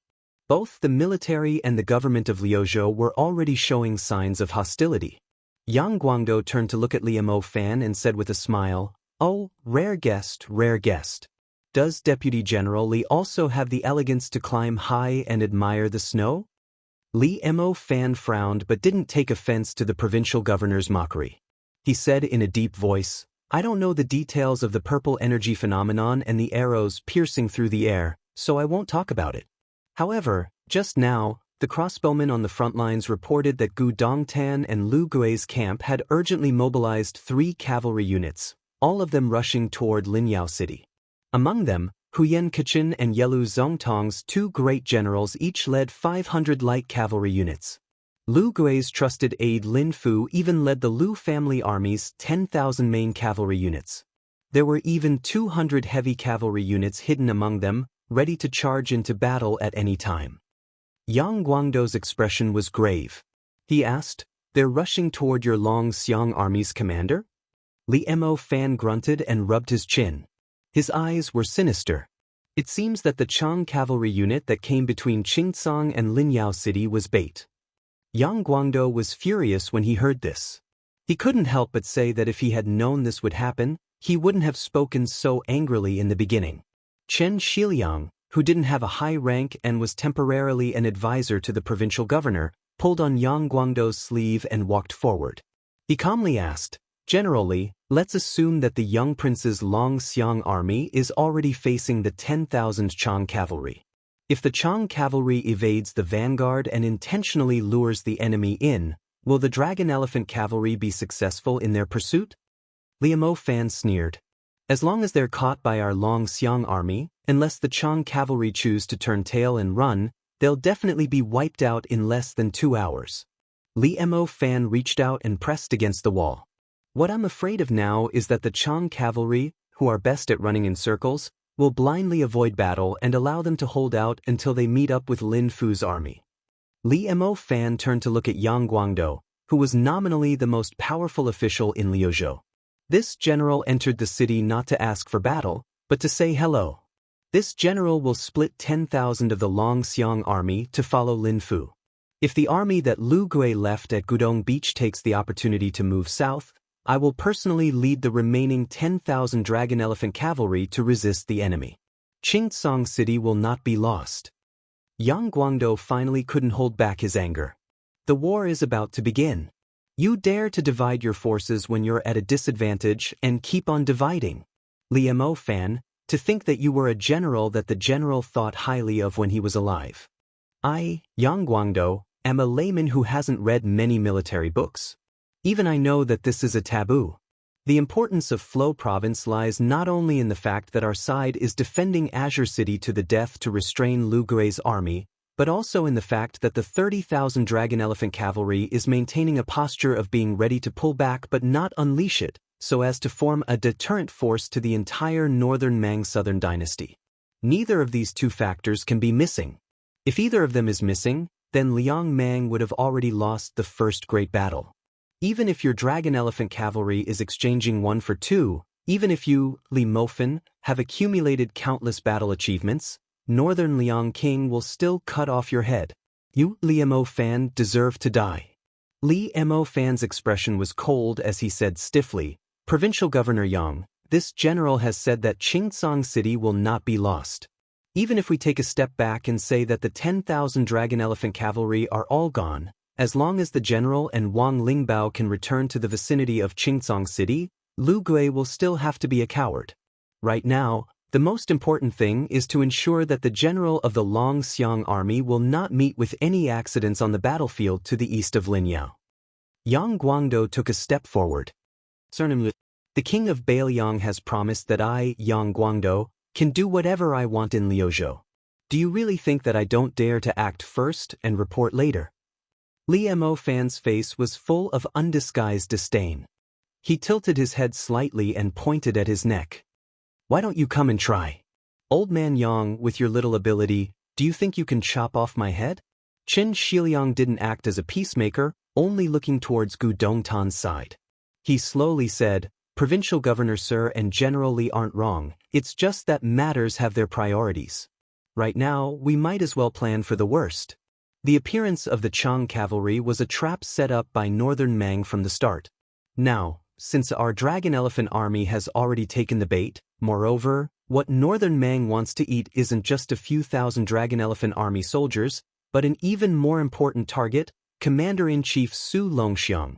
In that case, I feel that the Northern Mang Southern Dynasty will definitely activate a relatively sinister backup plan. Who knows, it might even be a small group of Northern Mang's most outstanding martial experts. At the very least, they would be able to fight against the young prince. If Beimang succeeds, this loss will be unbearable for Qingcang City, all of Liuzhou, and even all of Beimang. Chen Shiliang continued, since it's like this, I feel that mobilizing 10,000 Longxiang army is not too much. It's not enough. We also need to add all the crossbowmen we can use, as well as the white horse soldiers in the city.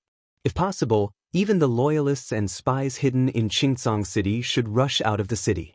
Li Mo Fan nodded. Yang Guangdou also remained silent. Chen Shiliang turned his head and looked at Li Mo Fan. General Li, I don't want you to make any military pledge, nor do I want to hear some grand speech about being defeated. Right now, I only want to ask you one thing. You only have 10,000 dragon elephant cavalry. Once Lu Gui's army resolutely charges south, can you guarantee that Qingcang City will last until the 20,000 Longxiang army returns? Li Mo Fan's eyes were abnormally resolute. He said in a low voice, I can. Li Mo Fan smiled. He patted the Bailiang war blade at his waist and pointed outside the city with his other hand. Chen Shiliang, it's fine if you don't trust me, Li Mo Fan, but please trust this cold blade of mine. If one isn't enough, there are 10,000 outside the city. Chen Shiliang nodded. Li Mo Fan turned around and strode away. Chen Shiliang suddenly turned to the back of this Bailiang frontier army general and said, General Li, the Longxiang army soldiers are Bailiang people, and so are the people of Liuzhou. I never thought so before, but from now on, I will remember it. After saying this, the general with his back to the two civil officials suddenly raised his hand and gave a thumbs up. Chapter 1309. Most of Huang Qing's sword, 16 Buddhas. Calming disturbance returned to its scabbard and Huang Qing held the sword in a reverse grip. A bloody hole appeared on the young man who was hit in the chest by the end of the scabbard. Although his bones were not exposed, his heart and lungs had been injured by the sword qi. Even Huang Qing, whose qi was as long as a river, needed to breathe in and out several times to calm the crazy and chaotic qi in his body after using this move. All moves in the martial Tao emphasized upon opening acupoints in one go, and they pursued the realm of advancing courageously with the guidance of one's will. But Huang Qing's 16 views were extremely strange. After the qi was formed in one go, it forcefully closed the door at the 16 acupoints, causing the torrent of qi to strike the dam 16 times in succession, and it relied on this to achieve momentum. 16 views, one view and one pause, in line with the Buddhist scriptures, one step, one lotus. Although the sword succeeded, Huang Qing still had some regrets in his heart. It was said that the king of Bailiang spared no effort to help Su Longxiang, his younger brother, recreate a red talisman armor. Huang Qing hoped that the young man who was fighting against him would wear the armor that was said to be as solid as a city. Suddenly, Huang Qing, who was known for his heart as still as water in Beiming, laughed at an inappropriate time because the scene in front of him made him feel even more absurd. The young man lowered his head and looked at his chest, then raised his head to stare at Huang Qing. He opened his mouth, only to see a stream of green light lingering between his teeth. That was the heterogeneous sword qi that Huang Qing had planted in the young man's heart and lungs. Not only did the young man not take the opportunity to spit it out to reduce his injuries, he swallowed the sword qi back. I'm not full, do you have more? Huang Qing clenched the famous sword in his hand and smiled. I don't have anything else, but I have plenty of sword qi. Su Longxiang, whose eyes were glowing with gold, turned his head and looked back. It was unknown whether he was looking at Qing Tsang or Liangzhou. The young man turned his head and twisted his neck. All the joints in his body made a series of ear-piercing sounds like soybeans exploding. He raised his fists and then stomped down with a loud bang. Huang Qing, who was rapidly accumulating power in the dark, narrowed his eyes. He saw qi-ji condensed like rainbows continuously surging out from the young man's body, shattering and dispersing. Huang Qing, who was only one step away from Dong Tai in the way of the sword, felt incredulous. Qi dispersing on his own? The young man was already at the threshold of the mysterious finger realm, but now he fell all the way back to the Vajra realm. The old celestial master of Mount Longhu, Zhao Shituan, had once taught this disciple the great dream of the spring and autumn annals. This was no secret in the celestial master residence.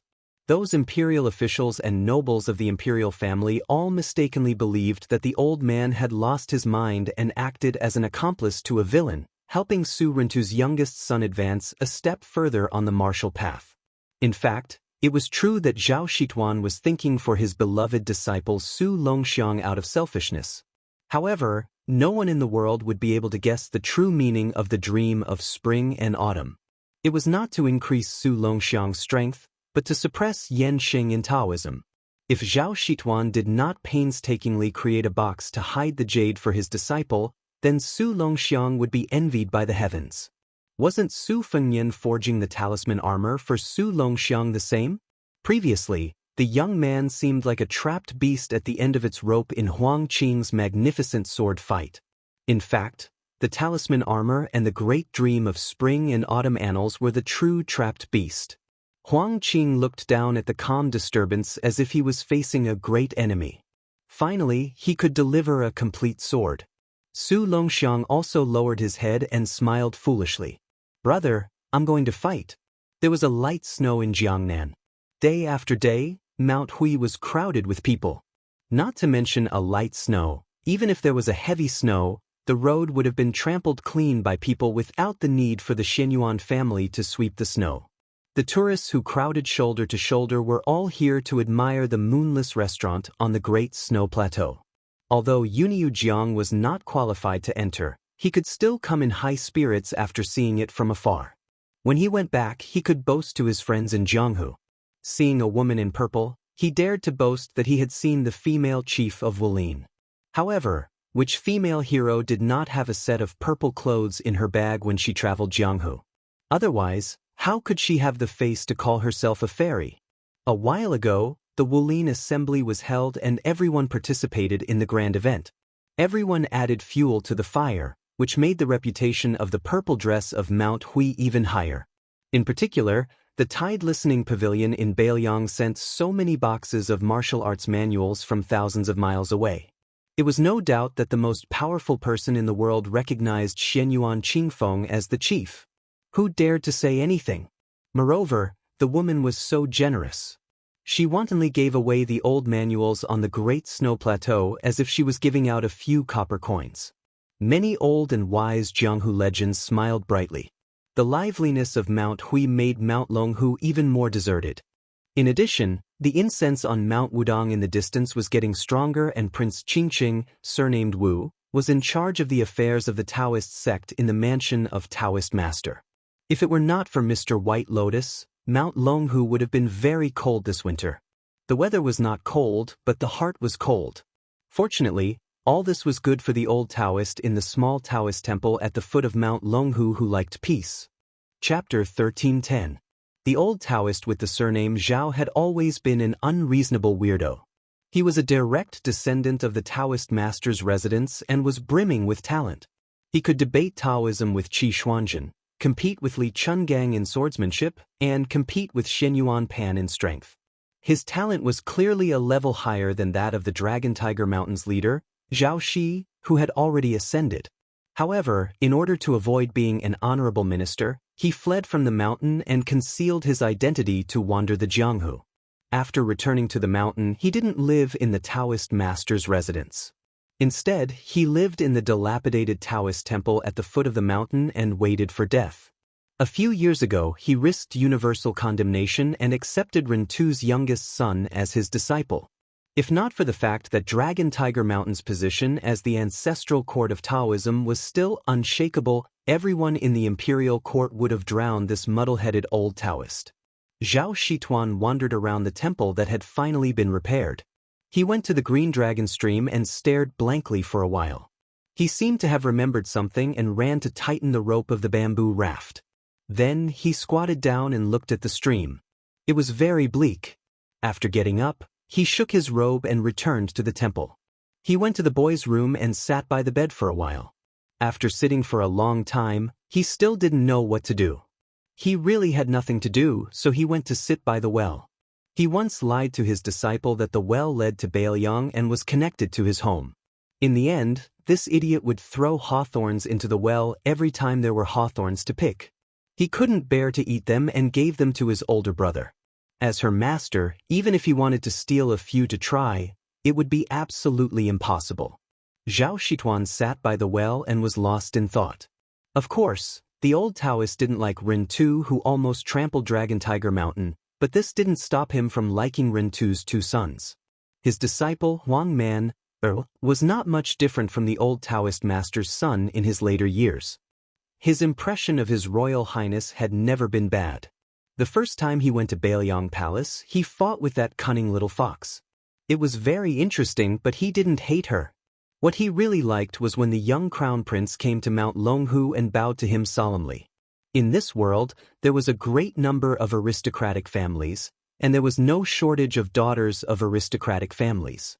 The more successful a person's life was, the harder it was for them to feel guilty and grateful. They would never be willing to say sorry or thank someone. Compared to casually throwing away 1,000 pieces of gold, the former was much more difficult. Weren't the juniors of the Celestial Master Mansion on the mountain the same? Relying on the height that his parents had earned, he had lived on the mountain since he was young. How could he know how difficult it was to make a living at the foot of the mountain?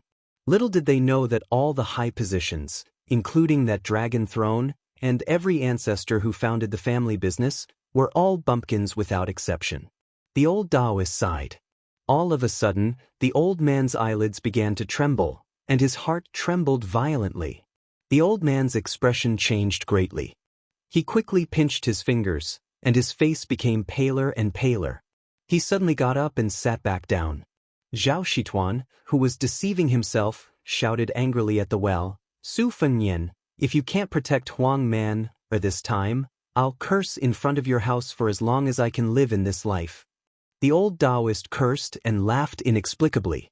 In his laughter, there was some sadness of not being able to reach the top in his life and letting down his ancestors' expectations, and also some inexplicable open-mindedness. Zhao Shituan slowly stood up and walked to his house. In the west capital of the southern dynasties, there was a small hidden building with a huge vat in which a flood dragon hibernated. The hermits in the building, who were used to seeing the most bizarre things in the world, were in an uproar. Soon, the old woman and the royal preceptor of Beimang were alerted and rushed to the small building.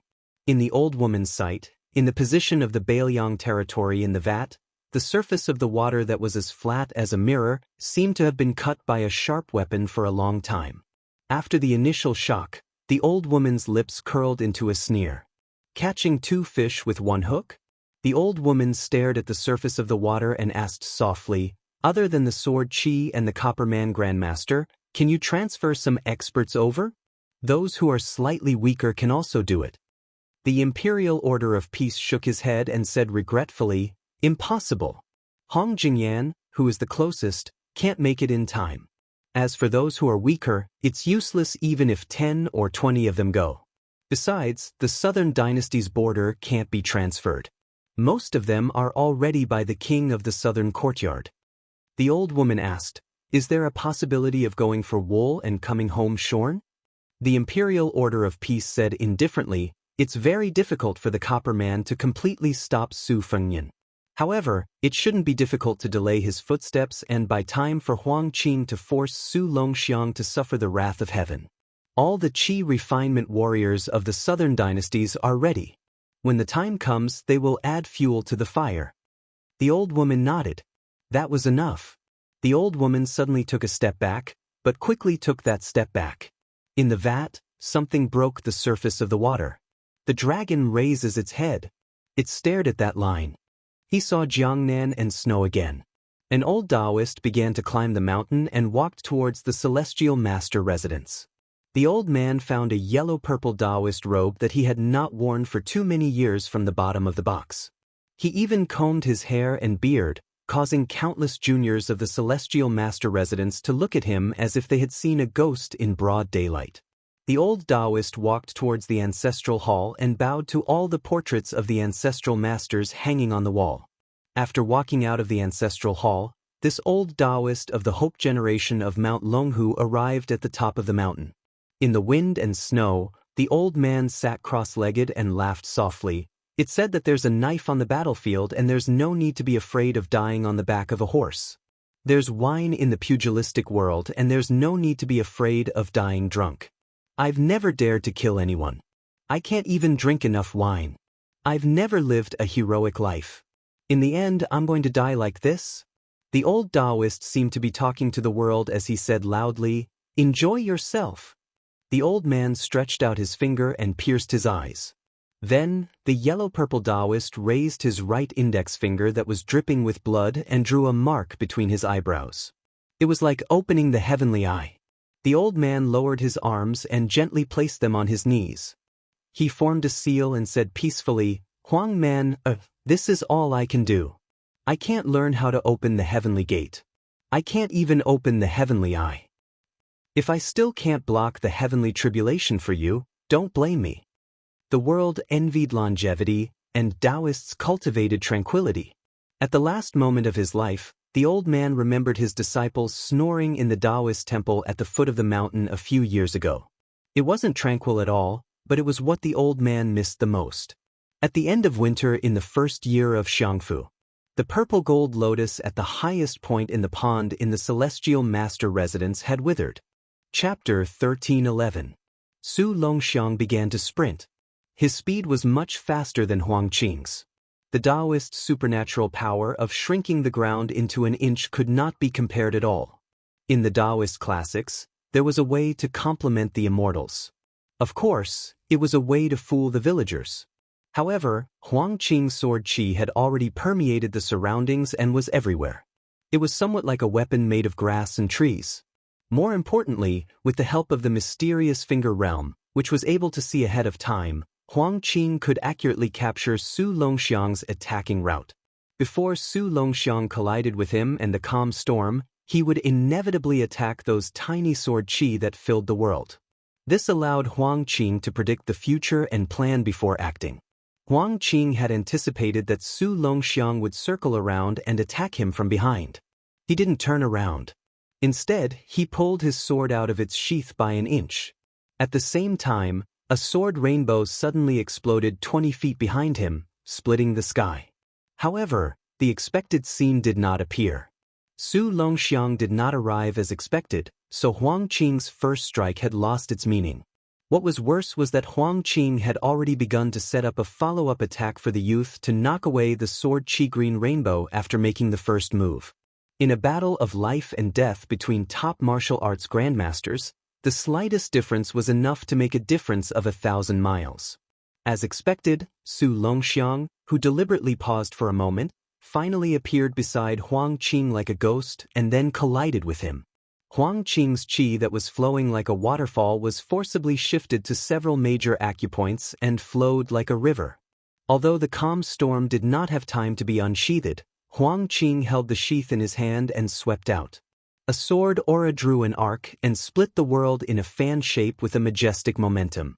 In the world of martial arts, only speed was invincible. Su Longxiang did not retreat to avoid the sword aura. Instead, he lowered his head and bent his waist with terrifying speed and continued to rush forward. With a fierce shoulder strike, he directly knocked Huang Qing far away. Su Longxiang ran straight on the ground. Almost instantly, he reached out and grabbed Huang Qing's ankle and pulled down hard.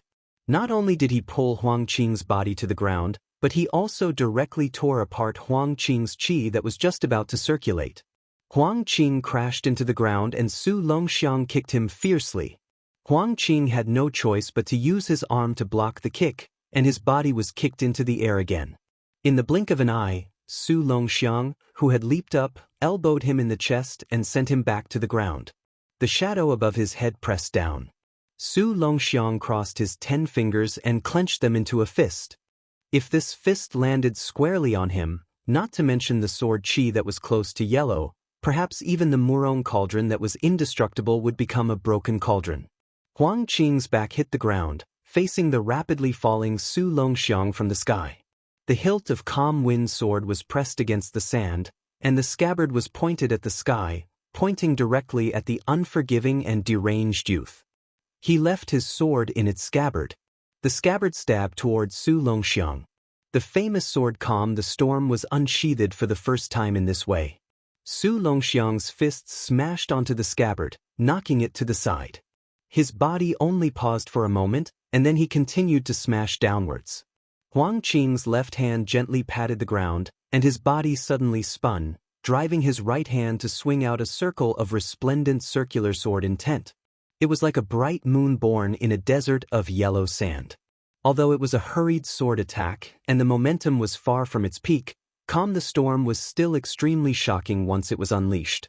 Unfortunately, it was just like the old saying, "Virtue is 1 foot tall, and the devil is 10 feet tall." Su Longxiang did not weigh the pros and cons at all, and directly smashed the full moon sword intent with his fist. What did it mean to be irresistible? Su Longxiang was it? Huang Qing hurriedly pointed the tip of his sword, and his body floated out more than 100 feet. Su Longxiang's fists smashed into the ground, and the loud explosion went deep into the ground. Huang Qing stood in the distance, holding his sword tightly, and raised his arm to the same height as his shoulder. A trace of blood seeped out of the corner of his mouth. The long sword in his hand not only did not emit sword qi, but also madly absorbed the surrounding green fog, like an immortal eating clouds and drinking dew. As the Calm the Storm was completely unsheathed, and especially after it made a whale-like motion, the sword qi that was originally invisible to the naked eye quickly condensed around Huang Qing and Su Longxiang, like fireflies in the summer night sky, and flew into the tip of the long sword. Huang Qing's name was that the sword qi was close. What was sword qi close?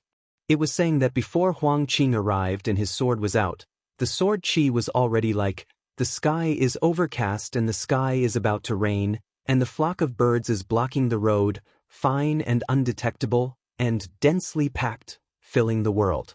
Huang Qing held the sword in one hand and the other hand behind his back. He raised his head to look at the sky where some dark clouds were floating over, and then retracted his gaze to look at the young man who was slowly standing up in the pit. Huang Qing said softly, "People live for a lifetime, and every step they take leaves a trace in the world. It's just that most people's footsteps leave no trace. The wind blows the yellow sand, the snow covers the path, and the water rushes the stone steps. I, Huang Qing, am no exception, but the sword in my hand is different." With every word Huang Qing said, a calm the storm was stacked near the long sword in his hand, up, down, left and right. Layer upon layer, motionless like a mountain. Soon, nearly 300 identical calm the storm were stacked in front of him. Chapter 13:12. Su Longxiang could no longer see Huang Qing's figure, but he could vaguely hear the voice of the Beimang's #1 swordsman. There have been 2 generations of swordsmen in Jianghu in the past 100 years. Li Chungang is known for his high-spirited spirit. His sword opened the gate of heaven, and he summoned the azure dragon with a wave of his sleeve.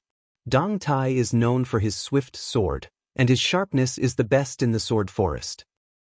Huang Qing doesn't want to walk on their path. The calm storm in his hand only asks for 2 words. Don't move. Between Huang Qing and Su Longxiang, a towering sword mountain appeared. And this sword mountain was still expanding, pushing towards Su Longxiang. Instead of retreating, Su Longxiang advanced. With a single collision, he broke dozens of long swords of different heights that were blocking his way. After he was stopped in his tracks, he pulled with both hands and tore apart dozens of calm disturbance. No matter how Su Longxiang rushed forward and used brute force to break those long swords, in the next moment, there would always be a new sword to replace the original position. The young man who was blocked by the sword mountain and sword wall was obviously angry. He retreated and pulled a distance away from the sword mountain. Only then did he launch a swift and violent charge. With one collision, he smashed no less than 100 calm disturbance swords. His whole body crashed into the sword mountain and sunk into the mountain's belly. But in the next moment, the sword mountain began to grow on its own. Not only did its momentum not weaken, but it also forced the youth to retreat. Even if the youth stepped on the ground and tried to use his shoulders to push the mountain forward, his feet still slid backward step by step.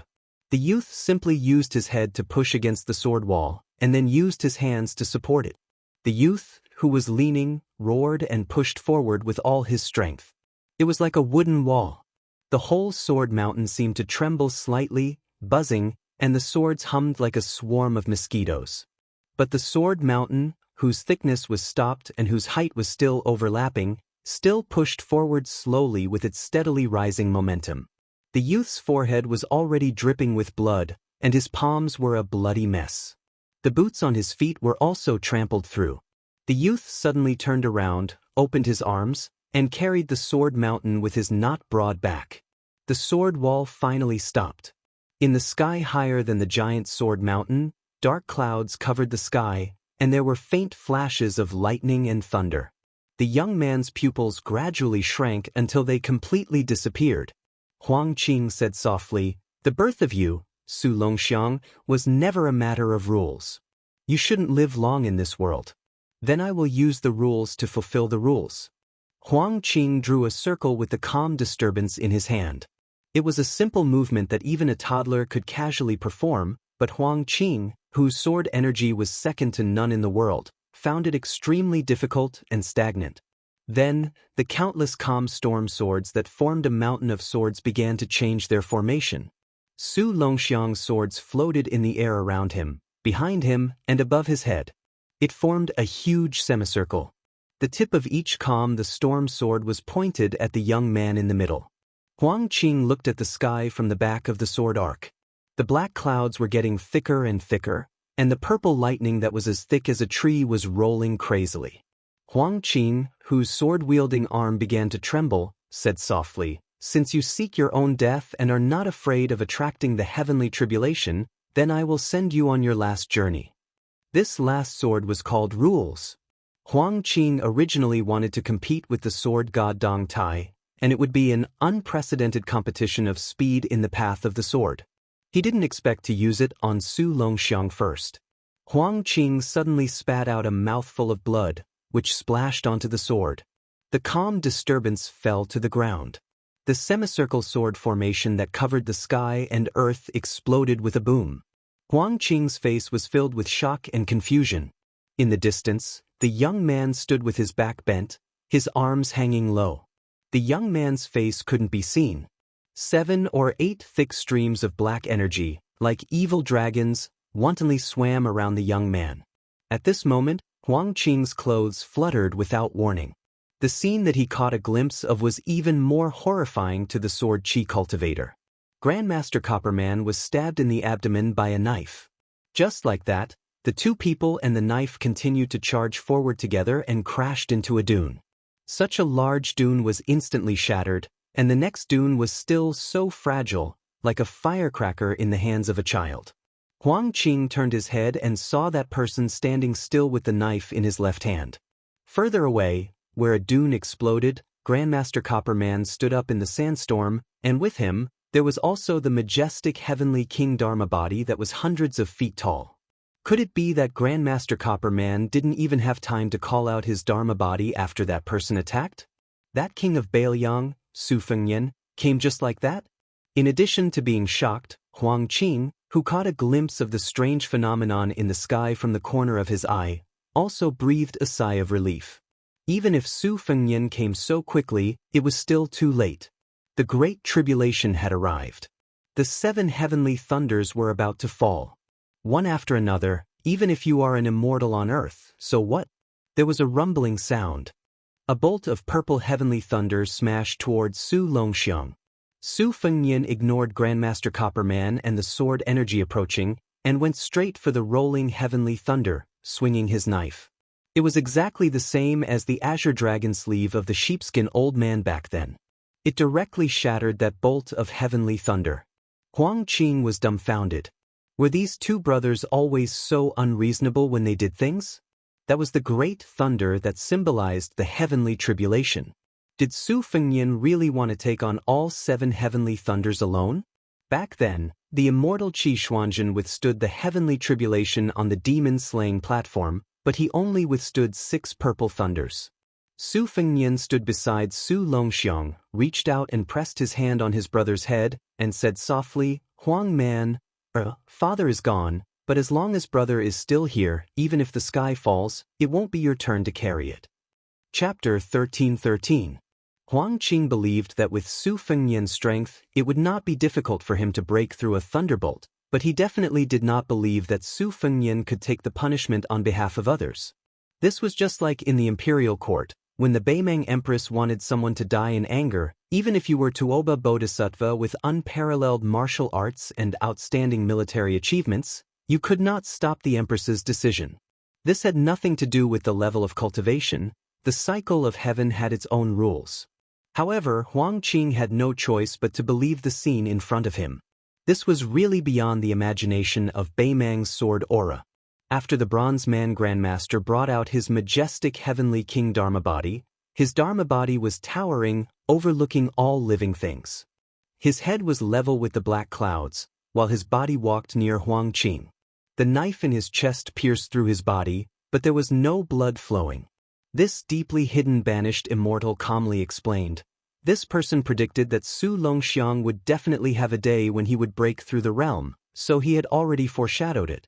However, I don't know what kind of secret technique he used to transfer Su Longxiang's fate to himself. This kind of technique is reversed and will only attract more punishment from heaven. Huang Qing was enlightened and sighed. Most likely it was the red armor that saw the light of day again. Otherwise, with Su Longxiang's physique, if he added an armor to increase his battle power, it would be no different from drawing legs on a snake. Originally, I thought it was the Yen Sheng supernatural power of the Taoist ancestral court Longhu Mountain, which was used to suppress Su Longxiang's advancement. Now it seems that I still underestimated Su Fengyan's scheming. Huang Qing had previously heard that Wudong Mountain's ancestor Lu had the cup emptying the sea technique. If I'm not wrong, that armor is the cup to transfer Su Longxiang's fate. The Bronze Man Grandmaster, whose aura had skyrocketed, thought for a moment and nodded, most likely. This Grandmaster did not expect that the young man would attack with a knife in his left hand, directly knocking him into this battlefield. This knife was not sloppy, and was mixed with a mysterious technique similar to a nameless Taoist who suppressed the demon Lu Songtao 100 years ago. Even the Bronze Man Grandmaster could only retreat again and again, powerless to resist. If Su Fengnian did not choose to take the initiative to draw the knife instead of killing, he might not even be able to summon the Heavenly King Dharma body and summon and die. In the vision of the Bronze Man Grandmaster, that Su Longxiang finally ascended to the celestial realm, with the evil dragon's aura of his whole body, Huang Qing might not be a match. His Dharma might not be able to subdue him. Grandmaster Copperman said indifferently, "Huang Qing, you withdraw for the time being. The heavenly tribulation is about to descend. There's no need for us to be dragged down and destroyed together." Huang Qing said to Huang, of course, he Huang's twos, and Huang to say he. How could he not know whether or not the crazed Su Longxiang could withstand the heavenly tribulation? But if Su Longxiang wanted to free up his hands, it would be more than enough to make Huang Qing suffer. Huang Qing lowered his head to look at the famed sword, calmed the storm, and spat out a mouthful of turbid air. A determined smile appeared on his face as he looked forward, clenching his sword and taking a step forward. Sailing against the current, if you don't advance, you will fall back. Perhaps today is the opportunity for Huang Qing to step into the sword immortal realm. The Bronze Man Grandmaster said softly, "My intuition tells me that today's matter will be full of twists and turns. It's good that you don't retreat. Help me keep an eye on those two brothers. I want to add some boiling water to the furnace above my head, completely cutting off Su Longxiang's chance of survival." As the Bronze Man Grandmaster beside Huang Qing slowly raised his hand, the Heavenly King Dharma body that stood tall also raised its arms. It suddenly put its palms together, exploding out rings of golden ripples, lingering in the air. Something seemed to be born in the palm of its hand. Huang Qing held his sword in front of him and began to accumulate power. Another strange scene appeared in the distance. The red threads of Su Fengnian's arm that was pressing on Su Longxiang's head swayed, like thousands of slender red snakes spitting out their tongues, crazily absorbing Su Longxiang's 7 to 8 black flood dragons. Those red threads were once Catman Han Diaoxi's trump card to kill the heavenly phenomenon with the mysterious finger. Now, Su Fengnian was using it to steal his younger brother's heavenly phenomenon realm. The heavenly thunder was like a huge rock rolling through the black silk-like clouds, its momentum even stronger. The thunder rumbled, purple lightning intertwined, and the clouds in the sky seemed to have countless heavenly court immortals shouting angrily. When an ordinary man was angry, blood would splatter 5 steps away. When the Son of Heaven was angry, millions of corpses would fall. So what if the immortals above the 9 heavens were angry? Su Fengnian retracted his hand and gently pushed the immobile Su Longxiang, pushing his younger brother Huang Man, several miles away. Su Fengnian looked at the sky. The purple lightning swam through the clouds, like flood dragons crossing the sea. Su Fengnian held the Baoyang saber in his hand, looked up at the sky, smiled for no reason, and said to himself, "Su Shao, don't you think that scene looks like a dragon robe?" For the first time, Huang Qing was in awe of one person. It was rumored that Wang Xinji once had the ambition to be the enemy of the world. His grandmaster's bearing far surpassed the other 9 people in the martial arts evaluation. And at this moment, Su Fengnian, facing the heavenly tribulation alone, also had the spirit of a hidden enemy nation. Huang Qing closed his eyes. The memories of his life from when he held and practiced the sword flashed through his mind. This sword chi immortal state of mind was damaged after his rule sword failed to achieve anything, which was equivalent to him failing to achieve anything. But after seeing Su Fengnian standing with his saber, he took the opportunity to touch the threshold of the earth immortal. His shaky realm actually turned out to be a blessing in disguise, steadily climbing up. Huang Qing opened his eyes, his expression solemn. Just wait for me, Huang Qing, to comprehend a new sword by watching the lightning fall, then I'll use my newly comprehended sword immortal to toast you, King of Baelyang. Lightning and thunder roared, as if a hole had exploded in the sky. The second purple lightning fell with a loud bang. It did not fall directly on Su Fengnian's head, but landed dozens of meters in front of the young king of Baelyang, then turned and shot toward him. Its momentum was like the charge of 10,000 iron cavalry. Su Fengnian slightly squatted, 2 fingers of his right hand closed together, and the tip of the saber in his left hand pointed directly at the purple lightning. Su Fengnian said in a low voice, "River breaking." The purple lightning crashed toward him like a monstrous flood, and Su Fengnian cut it with his saber. The purple tide split into 2, rushing past Su Fengnian on the left and right, and quickly dissipated between heaven and earth. There seemed to be an immortal in the sky who angrily rebuked, "How dare an ordinary person defy the heavenly Tao?" Then, a third, even thicker, rolling thunder hurriedly descended to the mortal world. Su Fengnian stabbed the cold saber into the ground beside him, building up his momentum. He stepped out, raised his hands, and drew a semicircle. Shaking Kunlun with a raise of hand, he forcibly lifted the purple lightning with a palm. The sky, clouds, and purple lightning stepped down together, and the earth stepped down as well. Su Fengnian stood at the bottom of a pit that was dozens of feet deep. In Huang Qing's eyes, the purple lightning dazzled and exploded, scattering on the ground like a broken water tank. When Su Fengnian picked up the Baelyang saber again and walked out of the huge pit. After the fourth, incomparably magnificent purple lightning broke through the bottom layer of the sea of clouds, it suddenly sputtered into millions of purple lightning bolts no thicker than an arm, chaotically stabbing toward Su Fengnian. The net of heaven has a long arm. Enemies on all sides, thunder in all directions. Compared to the latter half of Huang Qing's, using rules to make a square and circle sword, it was more than just a level better. Many purple lightning bolts quickly drilled into the ground, and then quickly and violently exploded, encircling and closing in on Su Fengnian inch by inch. It could really be said to be turning heaven and earth upside down. Su Fengnian silently chanted, 6,000 li. At the crucial moment when Su Fengnian was facing off against the fourth heavenly lightning, the 100 feet Dharmakaya behind the bronze man grandmaster suddenly opened up with his palms joined together. A lively painting scroll appeared in the palms of his hands. There was a Buddha meditating and chanting sutras, and a mischievous stone nodded. There was a Taoist sitting and discussing the Tao, and a heavenly maiden scattering flowers. There was a scholar holding a book in his hand, and a stone tablet in the east. There was a sword immortal riding chi in the air, playing the sword and singing. There was a divine general riding a horse holding a spear, and his golden armor was resplendent. Although Huang Qing knew that the bronze man grandmaster was a banished immortal, he did not know that this grandmaster was actually the immortal who had once guarded the gate for the heavenly Tao. The people in the painting were clearly people who had attained the Tao and ascended hundreds of years ago. At this moment, the black tiger that had been anxiously circling away from the battlefield suddenly squatted down. There was a middle-aged Taoist with an elegant appearance standing beside the black tiger with his hands behind his back, looking at the bronze man grandmaster's Dharmakaya with a faint smile.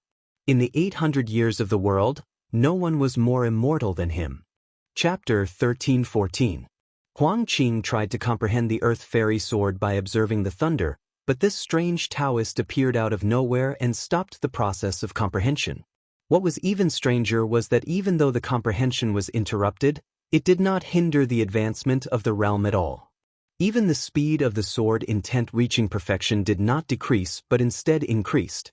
The Taoist crown on the Taoist's head was clearly the Wudong Taoist's Xiaoyao turban, but he wore the Taoist robe of Mount Longhu and a pair of plain hemp shoes. Without moving his feet, he suddenly appeared beside Huang Qing and stood side by side. However, the sword aura was close to Su Fengnian while the Taoist faced the Copper Man Grandmaster. Huang Qing's heart gave birth to a contradictory thought that even he felt was ridiculous. It was extremely unlikely, but the most likely. This uninvited guest was the immortal who once sat on the demon-slaying platform for 60 years, Qi Xuanzhen. He was not the most powerful person in the world, but he was more powerful than the most powerful person in the world. When Huang Qing was young, he met Beimeng's grand preceptor Yuan Qingshan by chance. He listened to the secrets of Taoism and commented on the level of the Taoist masters. He said that most of the so-called immortals were just Taoists who left home. Only Wudong's sect leader Wang Zhongluo and Mount Longhu's Taoist masters were considered Taoists who lived in the mountains.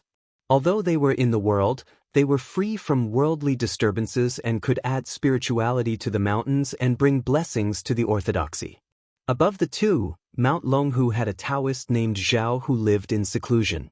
He stole heaven's secrets and raised an evil dragon. He could be considered a secluded Taoist. For thousands of years, there were many immortals who ascended. Yuan Qingshan only respected two seniors. One was an immortal Taoist who was born several times, and the other was a true Taoist who cultivated to become an immortal but returned from Heaven's Gate, Lu Dongxian. No one doubted that Qi Xuanzhen was the reincarnation of Lu Dongxian. Huang Qing also received confirmation from Qilin's grand preceptor. As for whether the previous martial arts sect leader Hong Shixiang was also the reincarnation of Lu Dongxian, Huang Qing and Yuan Qingshan did not meet again after that time. As for why Qi Xianshu would appear at this time and place, Huang Qing had some bold guesses. If the rumor that ancestor Lu had passed through the gate of heaven and returned to the world was true, then it was reasonable for ancestor Copper Man, the immortal guarding the gate of heaven, to be reduced to a banished immortal. Huang Qing felt somewhat powerless. If Qi Xuanzhen were to make a move, even if he could deliver that sword strike, even if Grandmaster Copper Man could completely spread out that magnificent picture scroll, would they still be able to succeed? Qi Xuanzhen spoke. There was no sound between heaven and earth, but Huang Qing heard every word. Huang Qing, I am a swordsman. Since we have 3 feet of green swords in our hands, how can we bend our backs to serve the powerful? Hearing good words is like gifting gold. Hearing heavy words is like carrying a mountain. Huang Qing could not help but bend his back slightly, and a bitter expression appeared on his face. Beimeng had been taken in as a favored concubine by His Majesty in Jianghu and had become a force to be reckoned with in the Central Plains. This was the general trend. How could the sword chi of his chess and sword music school contend against it? More importantly, the first time Huang Qing held a sword was in the chess and sword music school. He was greatly indebted to the peace order. Huang Qing slowly straightened his back and calmly said, Shinren Qi, there are things that I, Huang Qing, can't do, but there are things that I can do. Qi Xuanzhen sighed and seemed to be somewhat regretful. In the end, he did not stop Huang Qing from continuing to nurture that sword strike. Grandmaster Copperman stood at the foot of the Heavenly King's Dharmakaya and angrily shouted, Qi Xuanzhen, you are just a wisp of remnant breath. How can you stop me? The burly old man pretended to be angry, and the Dharmakaya also had the Heavenly King's beard and angry eyes. Qi Xuanzhen ignored Grandmaster Copperman's threat and only raised his head to look at the long scroll of celestial beings. The scroll formed a big circle above everyone's head. On this big circle, there were all those amazing people who had attained Tao and ascended to the Heavenly Gate 700 years ago. Regardless of whether they were from different religions and schools, they were all once the most influential figures in the world. Although they were only the illusions and incarnations of the gods' favored ones, they were able to frighten the land immortals. It was hard to say whether this was unprecedented, but it was destined to be unparalleled in the future. The sky that was originally covered with dark clouds was like adding fuel to the bottom of a cauldron. The boiling water boiled even more, and the several purple thunderbolts that had not yet fallen became more vigorous and thick. Even the purple thunderbolt that had already taken root on the ground suddenly skyrocketed several times. Su Fengnian's 6,000 miles, which had already broken through most of the purple thunderbolts, showed signs of danger that it would be difficult to continue. To attain Tao and immortality, every time a thunderbolt fell from the sky, the people on the ground would only have one breath. There was absolutely no possibility of breathing new life. The magnificent sword aura that was produced by the 6,000-mile sword move had previously stretched out and was imposing. It had already cut through 60 to 70% of the blooming purple thunderbolts in one go.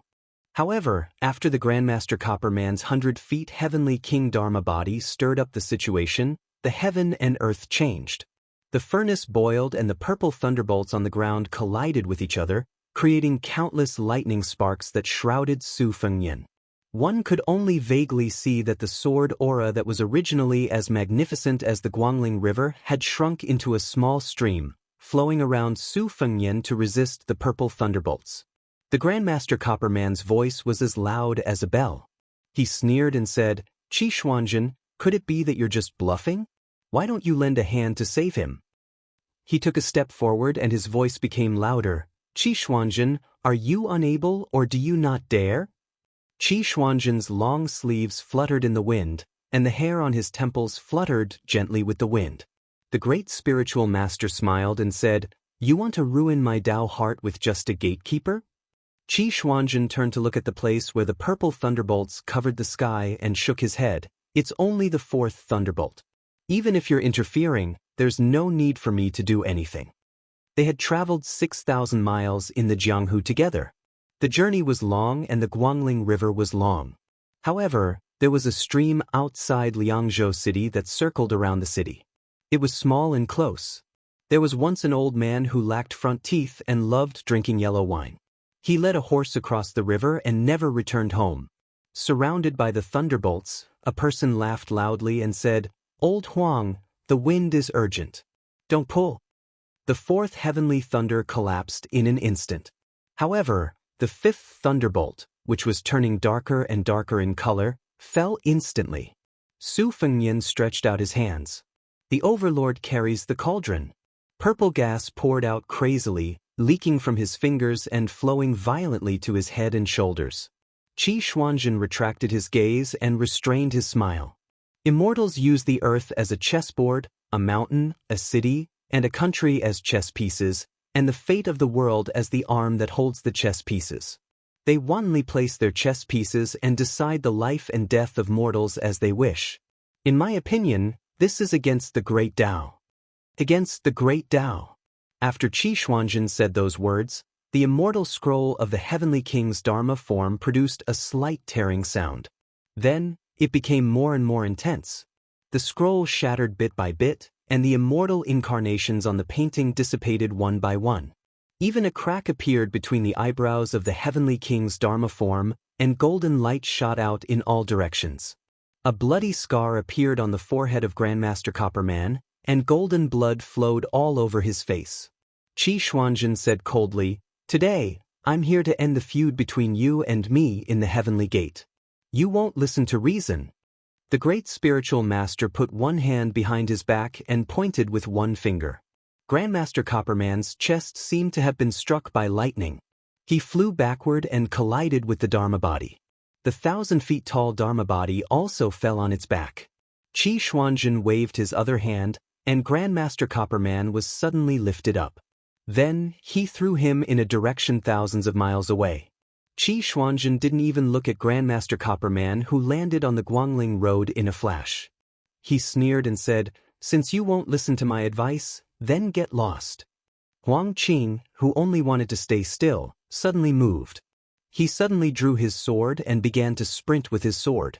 He charged straight at Su Fengnian, who was suppressed by the purple lightning. The power of his sword was no less than a bolt of heavenly lightning. Qi Xuanjin didn't stop him. He only sighed. On the way forward, a figure blocked the path of the man and the sword. The newcomer let the sword pass through his chest and punched Huang Qing's head. Huang Qing died on the spot. The corpse with the sword out of his hand fell heavily in the distance.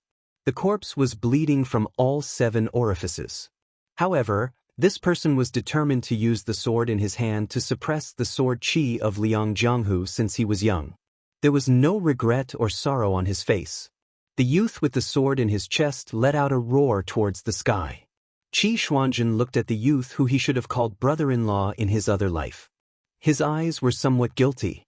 He said softly, "The road leads to the sky. Let's go our separate ways. Liu Fu, I'm not as good as you." Just as Huang Qing said, there were things people could do and things they couldn't do in the world. Moreover, Qi Xuanjin was a cultivator in both life and death. Everyone had their own path. Qi Xuanzhen could move away some of the obstacles blocking the path, but he couldn't walk it for others. Qi Xuanzhen's body was like a cloud fading and the wind blowing. In the end, he turned into ashes.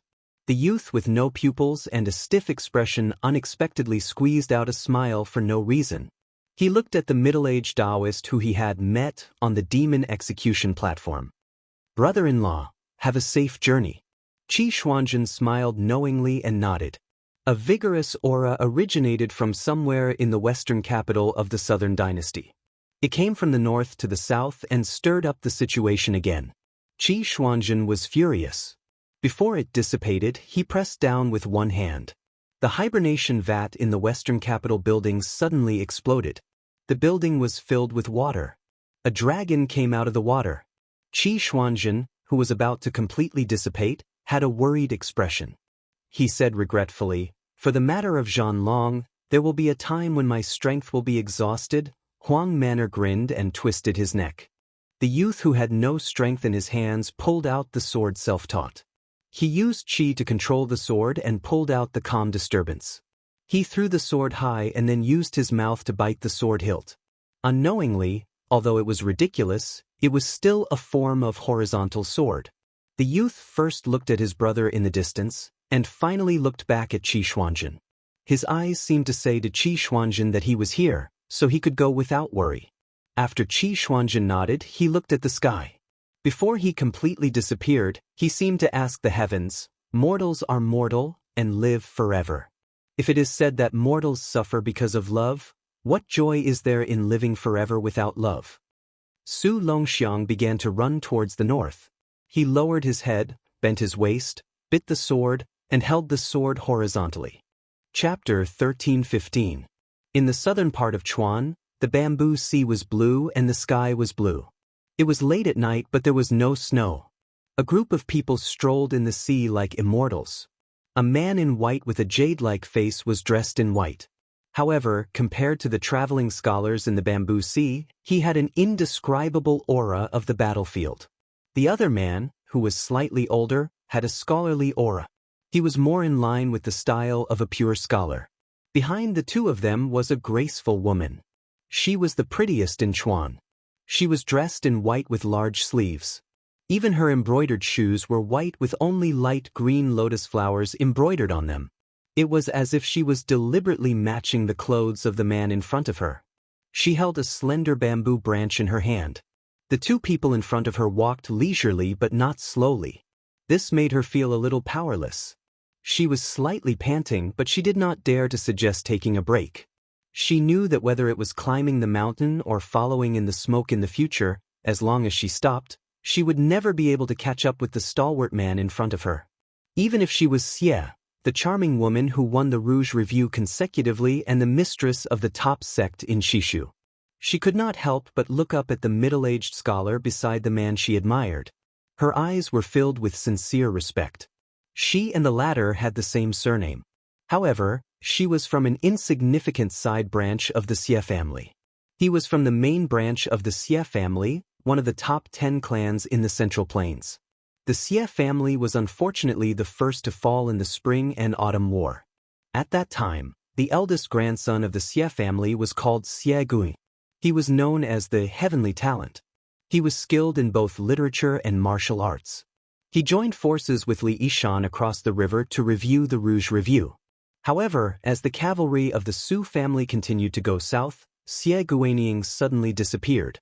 The Xie family, who had lost its mainstay in a life-and-death situation, died out.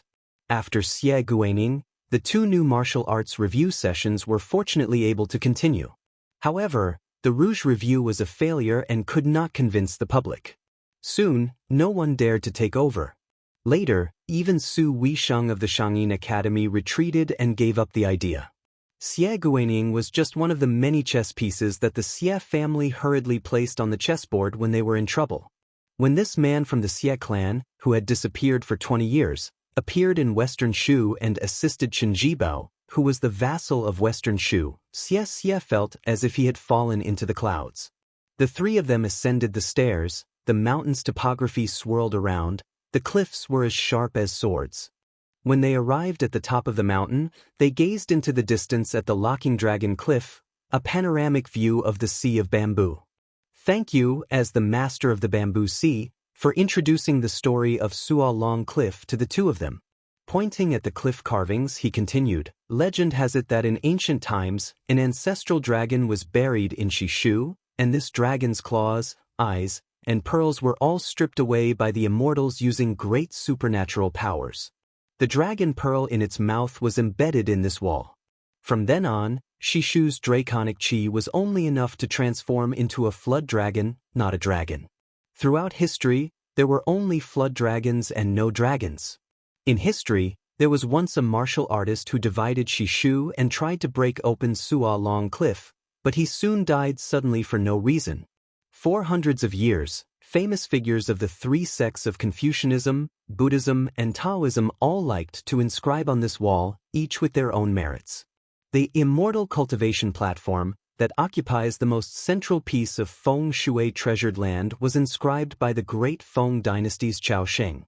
At the top, the 7 semi-cursive characters were carved by the Taoist saint, Lu Wen with his sword. The smallest characters among the cliff carvings were facing the heart and facing the Buddha, carved by a nameless monk. Strangely, the character heart and heart was the smallest. Later, a Confucian grandmaster, Wang Yuanshan, climbed the mountain on a snowy night and looked at the characters with a candle. When he was in the mood, he took out his sword and chiseled a little bit. This is the origin of today's Wang Yuanshan painted the dragon's eye on a snowy night, comprehended the Tao and became a saint by looking at the characters. Since then, he had entered the realm of Confucian sage and transcended the mortal world. The middle-aged scholar looked at the cliff carvings of famous scholars that covered the mountain wall, as if he was looking at the face of an old man. Man and mountain, guest and host, both were silent. Xianxia walked to the side of the man in white and asked softly, "General, are there really flood dragons in the world?" King of Shu Chen Jibao said indifferently, "If you see it, then it is. If you don't see it, then it is not." Xianxia was stunned for a moment. If it was a normal person who said such nonsense, she would definitely take it as a pretentious pretense. But how could the villain too, who had always been a man of few words, be so bored? The middle-aged scholar called Xie Feiyu by the sect master of the Guanyin sect smiled and said, "Actually, it's not just West Shu that has no dragons. There are also Nanzhao to the south of West Shu, Nanjiang where Zhao Bing, the prince of Yanqi, is at, and the 2 Liao ruled by Zhao Sui, the prince of Jiaodong. But flood dragons are everywhere, so it's not surprising. Zhao Huangchao of Dragon Tiger Mountain stole the fate of West Chu and used the number 1 blessed land of Taoism, Earth Lung Mountain, as a cave to raise a black dragon. Beimang absorbed the fate that Hongjia brought to the north and successfully raised a flood dragon somewhere in Xijing." Xie Feiyu suddenly laughed. Zhao Bing and Nailan Yusi of Nanjiang have been racking their brains over the matter of the dragon and have been playing little tricks. Great Peace City has turned a blind eye to it. Su Shao and Li Yishan of Bailiang are too lazy to care about the illusory fate. Instead, they are viewed as a great threat by the imperial court. Xianxia, can you guess the reason behind this? Xianxia shook her head. Xie Feiyu turned and glanced at the white-robed Qin Jibao. His tone was playful. 20 years ago, Huang Longshi was the instigator of the prophecy of White Python prospering Qin that was widely spread in Great Peace City. I also added fuel to the fire. At the time, the imperial astronomer quickly found evidence from the dusty ancient records. The black dragon of Earth Lung Mountain came because of this. As for the white python robe that the imperial court gave to Su Fengyan, it was also made by me.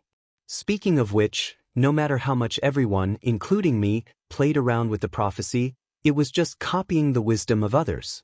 It is not even worthy of carrying shoes for that Huang Sanjia.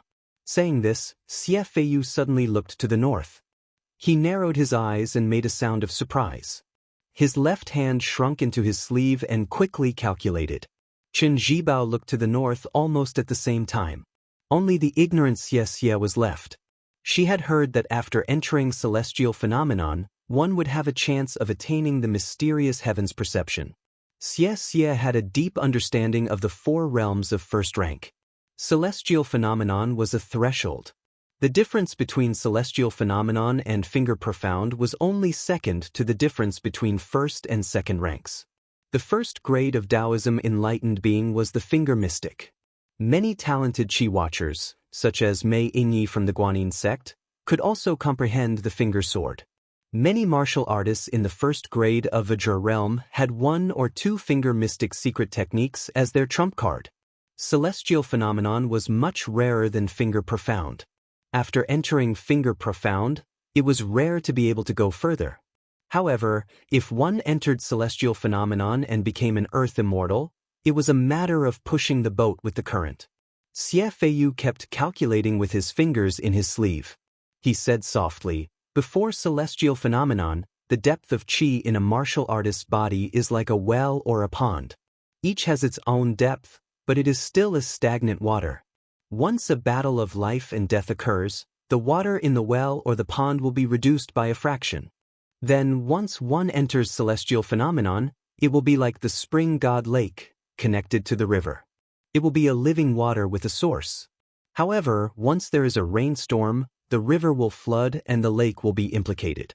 Celestial phenomenon has its advantages and disadvantages. After resonating with heaven and earth, it is like handing over a travel permit to God. The saints of the 3 sects don't dare to kill because the rules are the most important in the 3 sections. As the saying goes, heaven's law is clear. They don't dare to cross the line. Chen Zhibao asked, "Has Beimeng made a move?" Xie Feiyu nodded and said, "It is indeed a big movement." What followed was a long silence, and the middle-aged scholar occasionally spoke. Even if he spoke, his words were concise and comprehensive, making it hard to understand.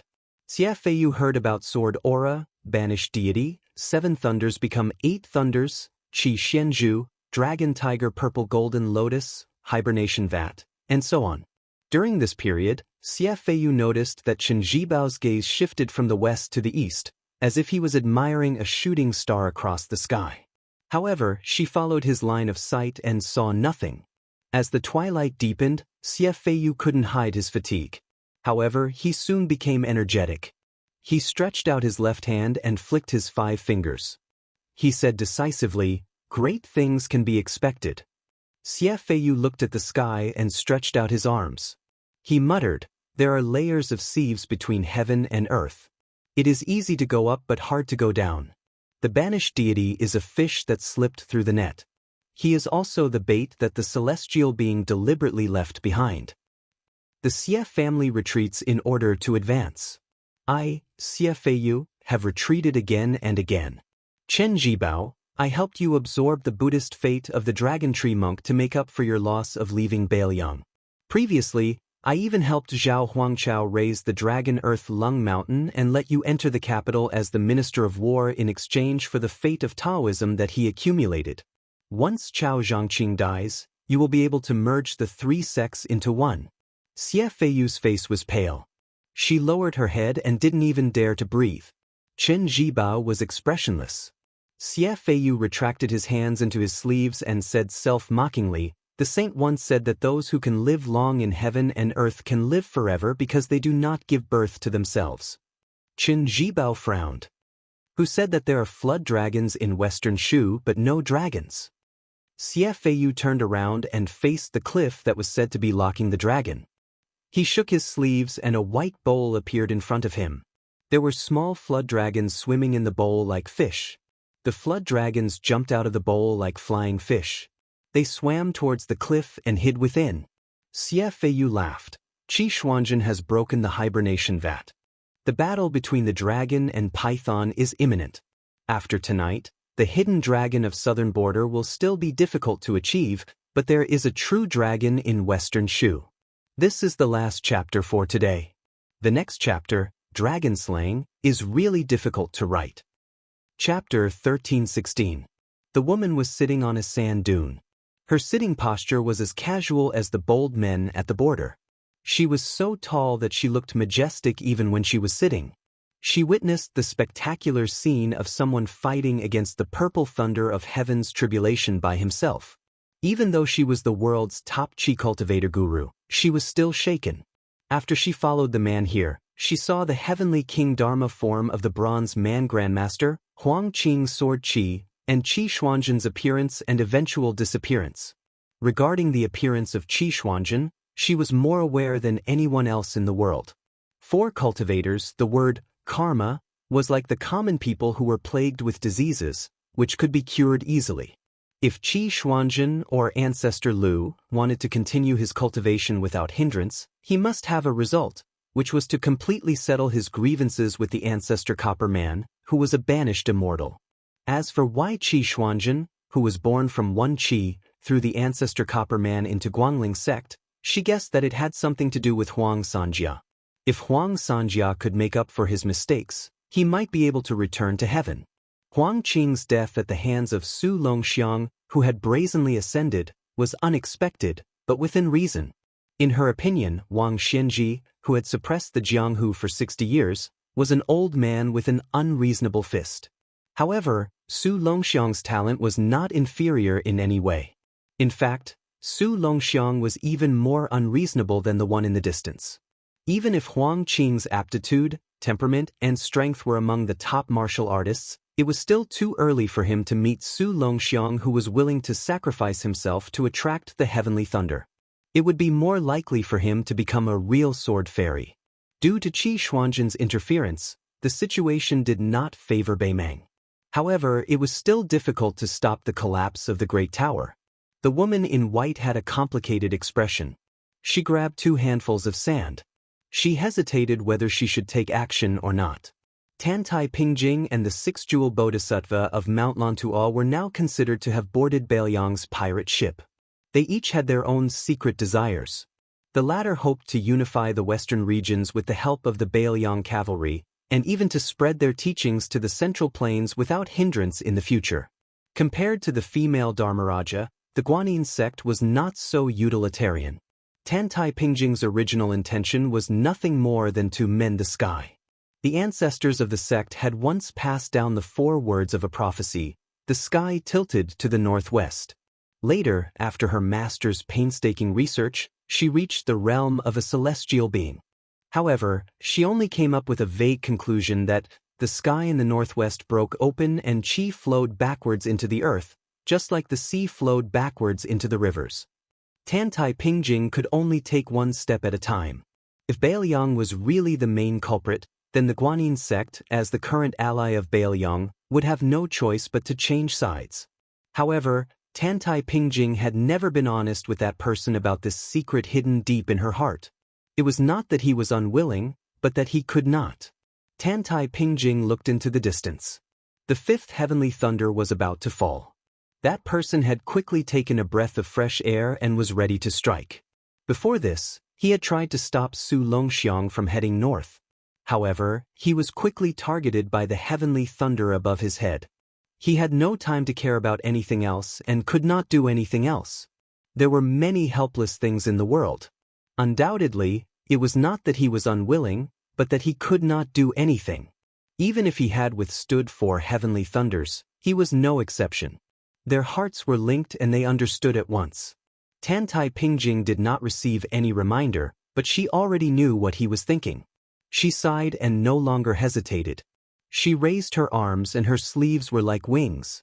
She pressed her fists together and slowly pulled them apart. Yellow sand sprinkled from between her fingers. The yellow sand sprinkled down, each grain distinct and hovering in the air. The waterfall fell from the sky. Its spray was like pearls, its flow was like silk, and its sound was like a zither. The mysterious scene that appeared in front of her was like a work of God. After all, it only happened in a short distance. It was not spectacular, but it was definitely shocking. The Guanyin sect had 2 secret treasures that allowed this sect to suppress the Qi cultivators of the supporting dragon sect in the north. One of them was the land pilgrimage map that almost caused Su Fengnian to fail miserably. The other was the Moon Well heavenly mirror that was becoming more and more unknown. Both of them targeted the Yu Xiu Bell spirit between heaven and earth, making it difficult for it to cross the heavenly thunder pool and binding it within the rules. The latter appeared for the first time in hundreds of years. Coincidentally, not long ago, Tantai Pingjing tested Su Longxiang. However, at that time, The moon well heavenly mirror was formed by two green water droplets falling down in two arcs. It was also at that time that someone went against common sense and passed through the moon well heavenly mirror. It was like breaking the moon on the sea, causing ripples in the heart of the great master Tantai, who had cultivated Taoism for almost 100 years. Literature seemed to be happy to see the mountains unequal. However, cultivation was the exact opposite. It was most afraid of ups and downs in one's Taoist heart. Tantai Pingjing wanted to calm down the ripples, and even more so, her Taoist heart. This time, she made an exception to help him. She would treat it as repaying the favor of guiding her in her previous life. After that, no matter how the Battle of Liangmang went, she would not owe him anything. She would do everything according to the rules. Tantai Pingjing sat upright. In front of her was the still waterfall made of yellow sand. To be precise, it was another form of the moon well heavenly mirror. Her arms suddenly pulled outwards. The heavenly mirror suddenly enlarged and stood upright in front of her. Tantai Pingjing stretched out a finger and gently pushed the mirror surface. The mirror moved horizontally and then disappeared in a flash. More than 300 miles away in the north, the moon well heavenly mirror that had expanded countless times slowly appeared. To the south of the mirror, Su Longxiang was running with a sword in his mouth with his head lowered. To the north of the mirror, a huge monster appeared angrily after the hibernating vat was broken by Qi Xian. The young man and the huge monster that should only be embroidered on the dragon robe and python costume should have collided at the place where the mirror appeared. Then, there would be an earth-shaking fight. The huge monster came with clouds and rain. Occasionally, a ferocious head, flying long beard, and a pair of golden eyes could be seen in the clouds and mist. When it sensed the aura of the heavenly mirror in front of it, its huge golden eyes showed a trace of human-like sarcasm. After a short pause, it rushed out of the clouds and rain and hit the mirror directly. Su Fengnian, who had his back to Tantai Pingjing, was relieved. He did not turn around but nodded gently. This subtle action was already the greatest gratitude to this Chi trainer guru for doing her best. Tantai Pingjing looked at the lonely back with purple thunder hanging over his head. Tears blurred her eyes for no reason. There was once a man with white hair standing by the Guangling River. He said that in this life and the next life, he would like to know all the good people in the world, read all the good books in the world, and see all the good mountains and rivers in the world. No matter how good the scenery in the sky was, he would never envy it. After Tantai Pingjing mobilized so many people to take out the important weapon of the sect, she looked a little dejected and sat on the sand dune in a daze. For Su Fengnian, who was fighting against the heaven's punishment, this was definitely not a measure of timely help. It was one disaster after another. Chapter 1317. There was a saying in the world that a big python in the mountain would become a flood dragon after entering the river. Finally, it would come to the door and become a dragon. In the 9 kingdoms of spring and autumn, the flames of war were everywhere. Except for West Shu, which had locked up the real dragon since ancient times, the 8 kingdoms each had a real dragon hidden by fate. As the Zhao family of Li Yang unified the Central Plains, Beimang, which originally had a flood dragon without a dragon, took the opportunity to raise a real dragon in order to enter the Central Plains and seize the world. Zhao Huangqiao, who was stubborn, was also lucky enough to raise a black dragon in the Earth Lung Mountain. He even set up a sinister plot in the Bailiang Inn in order to swallow the fate of West Chu and harm the Su family of Bailiang. Now Xie Feiyu followed Chen Zhibao into Shu to catch a flood dragon and raise a dragon to help Chen Zhibao become a saint. Once he succeeded, not to mention that the fate of Shu would skyrocket, Chen Zhibao alone would be enough to compete with Su Fengnian, the so-called #1 person in the world, and even have a greater chance of winning. There were 3 real dragons in the world, and the target was actually the man in front of her in the end. Especially the one from Beimeng, who was about to descend here. Tantai calmly looked at the back and asked softly, "Don't you think you are pitiful?" She took a deep breath and stood up. Finally, her heart was as still as water again. She no longer looked at the man who was destined to die, and turned to walk down the hill. Su Fengnian successively used Li Chuangong's one-sleeve green snake, Wudong's old chief Wang Zhongluo's 2 fingers breaking the river, Beimeng's shaking the Kunlun with the rising hand, and Old Huang's 9,000-mile sword to destroy the 4 heavenly thunders. These 4 moves were all to counter soldiers with arms and water with an earth weir. Su Fengnian looked up at the 5th heavenly thunders that were constantly accumulating purple gas and white lightning, and remained silent. If the immortals touched the top of the head, it meant that the hair was tied, and the hair was tied to immortality. Then was the heavenly thunders pressing the top of the head meant that life and death were in the hands of heaven? At this moment, Su Fengnian couldn't say anything like, "Man can conquer the heavens." He just couldn't die.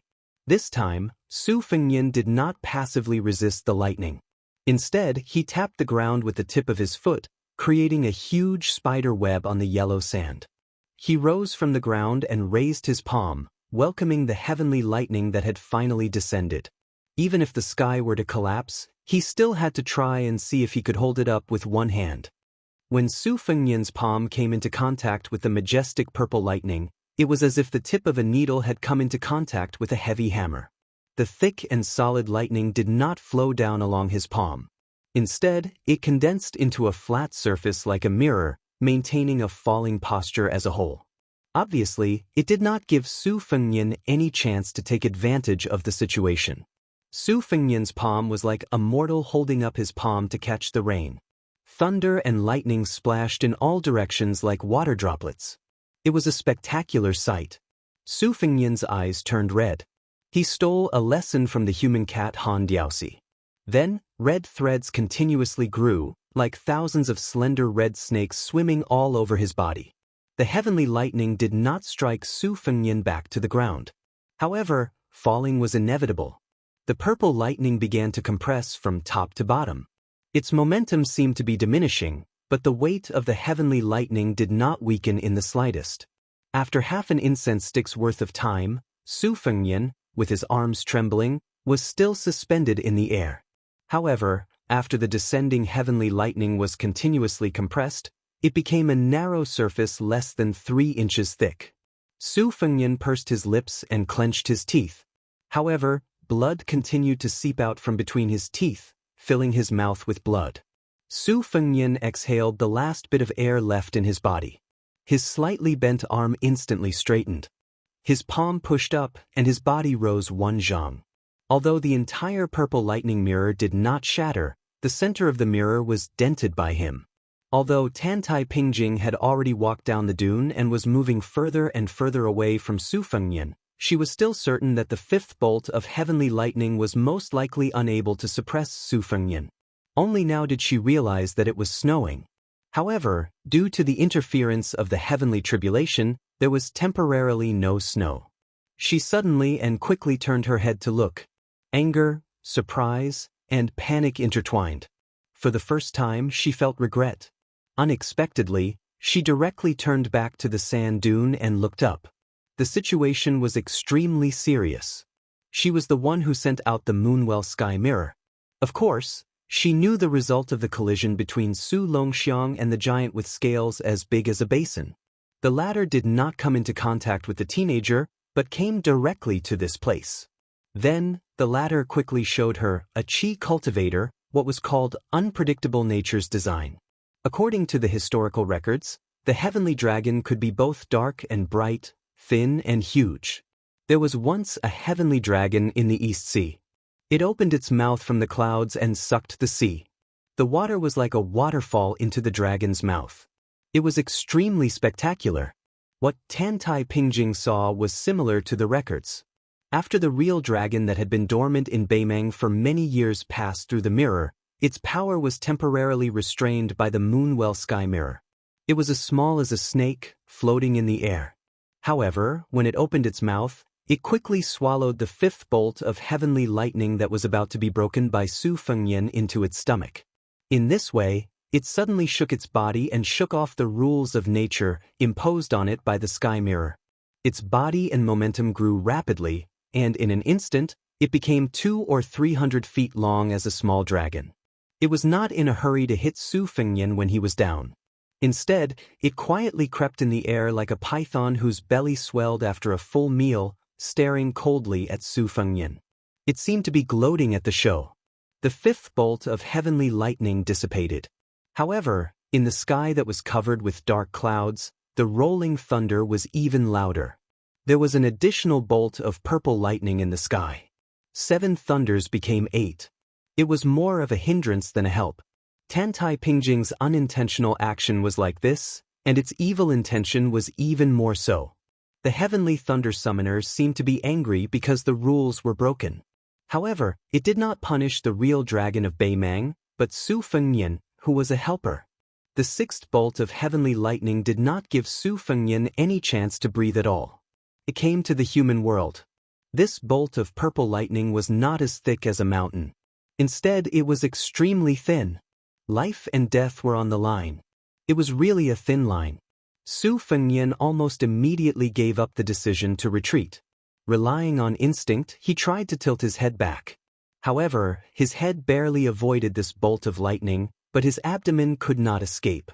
It was instantly penetrated by this bolt of purple lightning. The teenager who was connected to Su Fengnian by blood was originally looking around 300 miles away. He did not know why he could not stop the big snake. When he looked back and saw the bolt of purple lightning that connected heaven and earth, he seemed to realize something and began to run back the way he came. For some reason, the 7th bolt of lightning was much less powerful than the first 6. The sound of thunder gradually faded, and the lightning gradually faded. However, the dark clouds in the sky gradually turned purple. Tantai Pingjing did not hear the thunder, but her heart was beating like a drum. She was just an outsider, but she was already so embarrassed. How would that guy deal with it? In the distance, the real dragon that was getting bigger and bigger had a pair of emotionless golden eyes. Its 2 dragon whiskers were swaying leisurely. Su Fengnian fell back to the ground. The right hand that had withstood the 6th bolt of lightning was still surrounded by lightning and sizzling. He gently pressed his bleeding abdomen with his left hand, barely preventing the injury from worsening. He raised his head and looked at the sky. The emperor of the Great Qin dynasty, the Zhenwu Great Emperor, and the most powerful vassal of the Liang dynasty. His mother was gone. Su Xiao was gone. His eldest sister was gone. His second sister was in a wheelchair. She almost died back then. Guarding the northwest gate for the people of the Central Plains was the best he could do. If he couldn't do it, he wouldn't feel too guilty. But who would want to take away Su Fengnian's younger brother, Huang Man? At the end of his second tour of Jianghu, the old man with the sheepskin fur coat had broken 2,600 armor at the Guangling River. At that time, he had no way to reason with the king of Guangling, Zhao Yi. It was Su Xiao who did it. At that time, Su Xiao said that he was old and that Su Fengnian would have to reason with others in the future. So today, Su Fengnian would have to reason with God. The 7th bolt of lightning was faintly rotating in the sky above his head. It restrained its heavenly might and did not release it. This allowed the snowflakes that had been falling to the ground only a few miles away to drift over with the wind. The Baoyang saber stuck in the ground in the distance was not conspicuous. There was a saber in the snow. Chapter 13:18. Perhaps in the eyes of people from the Central Plains, Su Zhao's doggerel, which began with snowflakes as big as fists, was simply nonsense from the frontier barbarians. However, the snow situation between the 2 cities of Qingcang and Linyao did have the spirit of a snowflake as big as a banquet. Tantai Pingjing looked at the 7th heavenly thunder in the sky. It was the last pass of Su Zhao's youngest son's natal heavenly tribulation, the tribulation of dragon and elephant. However, due to the disturbance of the true dragon of Beimang, the extremely rare thunder above thunder was born. Tantai Pingjing did not think that Su Fengnian could withstand the 7th heavenly thunder, not to mention the unpredictable 8th heavenly thunder. The great guru also could not hide her pale face. She whispered, "When the qi opens the earth, the sound moves the sky. Master, you used to laugh at yourself for worrying too much. Now you're really going to collapse." The heavenly tribulation sounded very mysterious, but Tantai Pingjing knew its details well. It was much easier for the sages of the 3 sects to ascend. It was just like the officials in the imperial court. Once they obtained the noble status of the Hanlin Academy, they could easily rise to the center of the palace.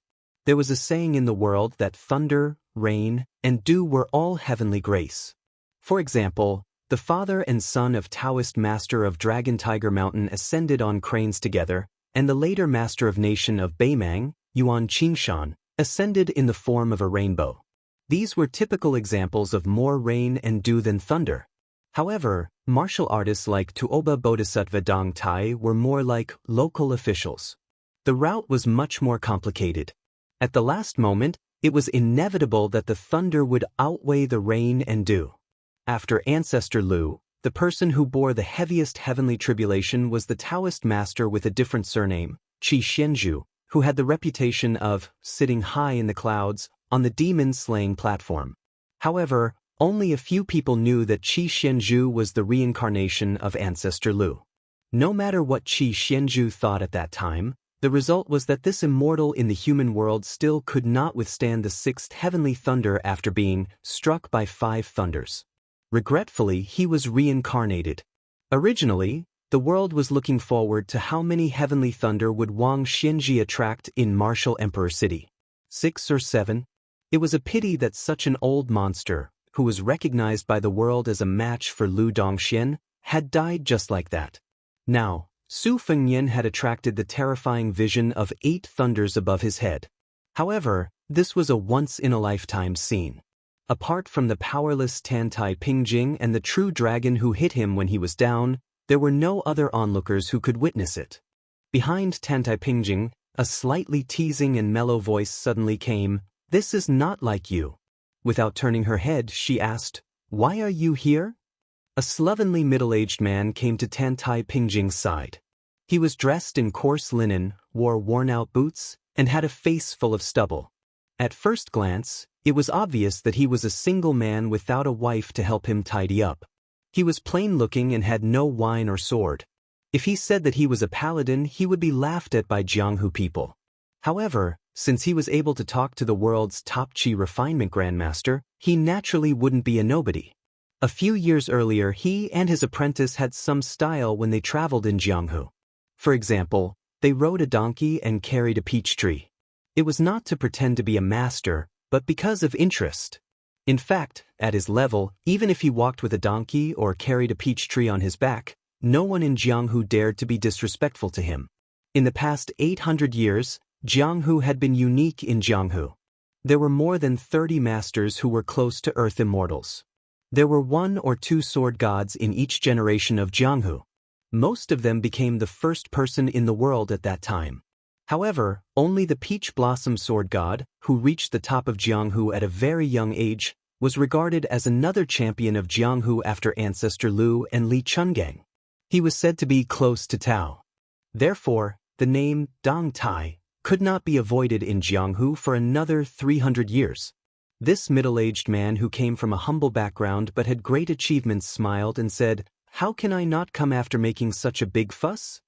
Then, Dong Tai said to himself, "I can't figure out how old Monster Wang lost, but I can guess why he lost." At that time, the boy surnamed Su said that he was in an out-of-body state to cultivate his spirit. He also had Gao Shulu's celestial being body. He looked like he was on par with me, Tuoba Bodhisattva, and Chao Chongqing. However, he was qualified to challenge Wang Xianji to a death battle. But as for life and death, it should not have been old Monster Wang who died. Therefore, I guess that at the last moment, old Monster Wang made the same mistake as Gao Shulu.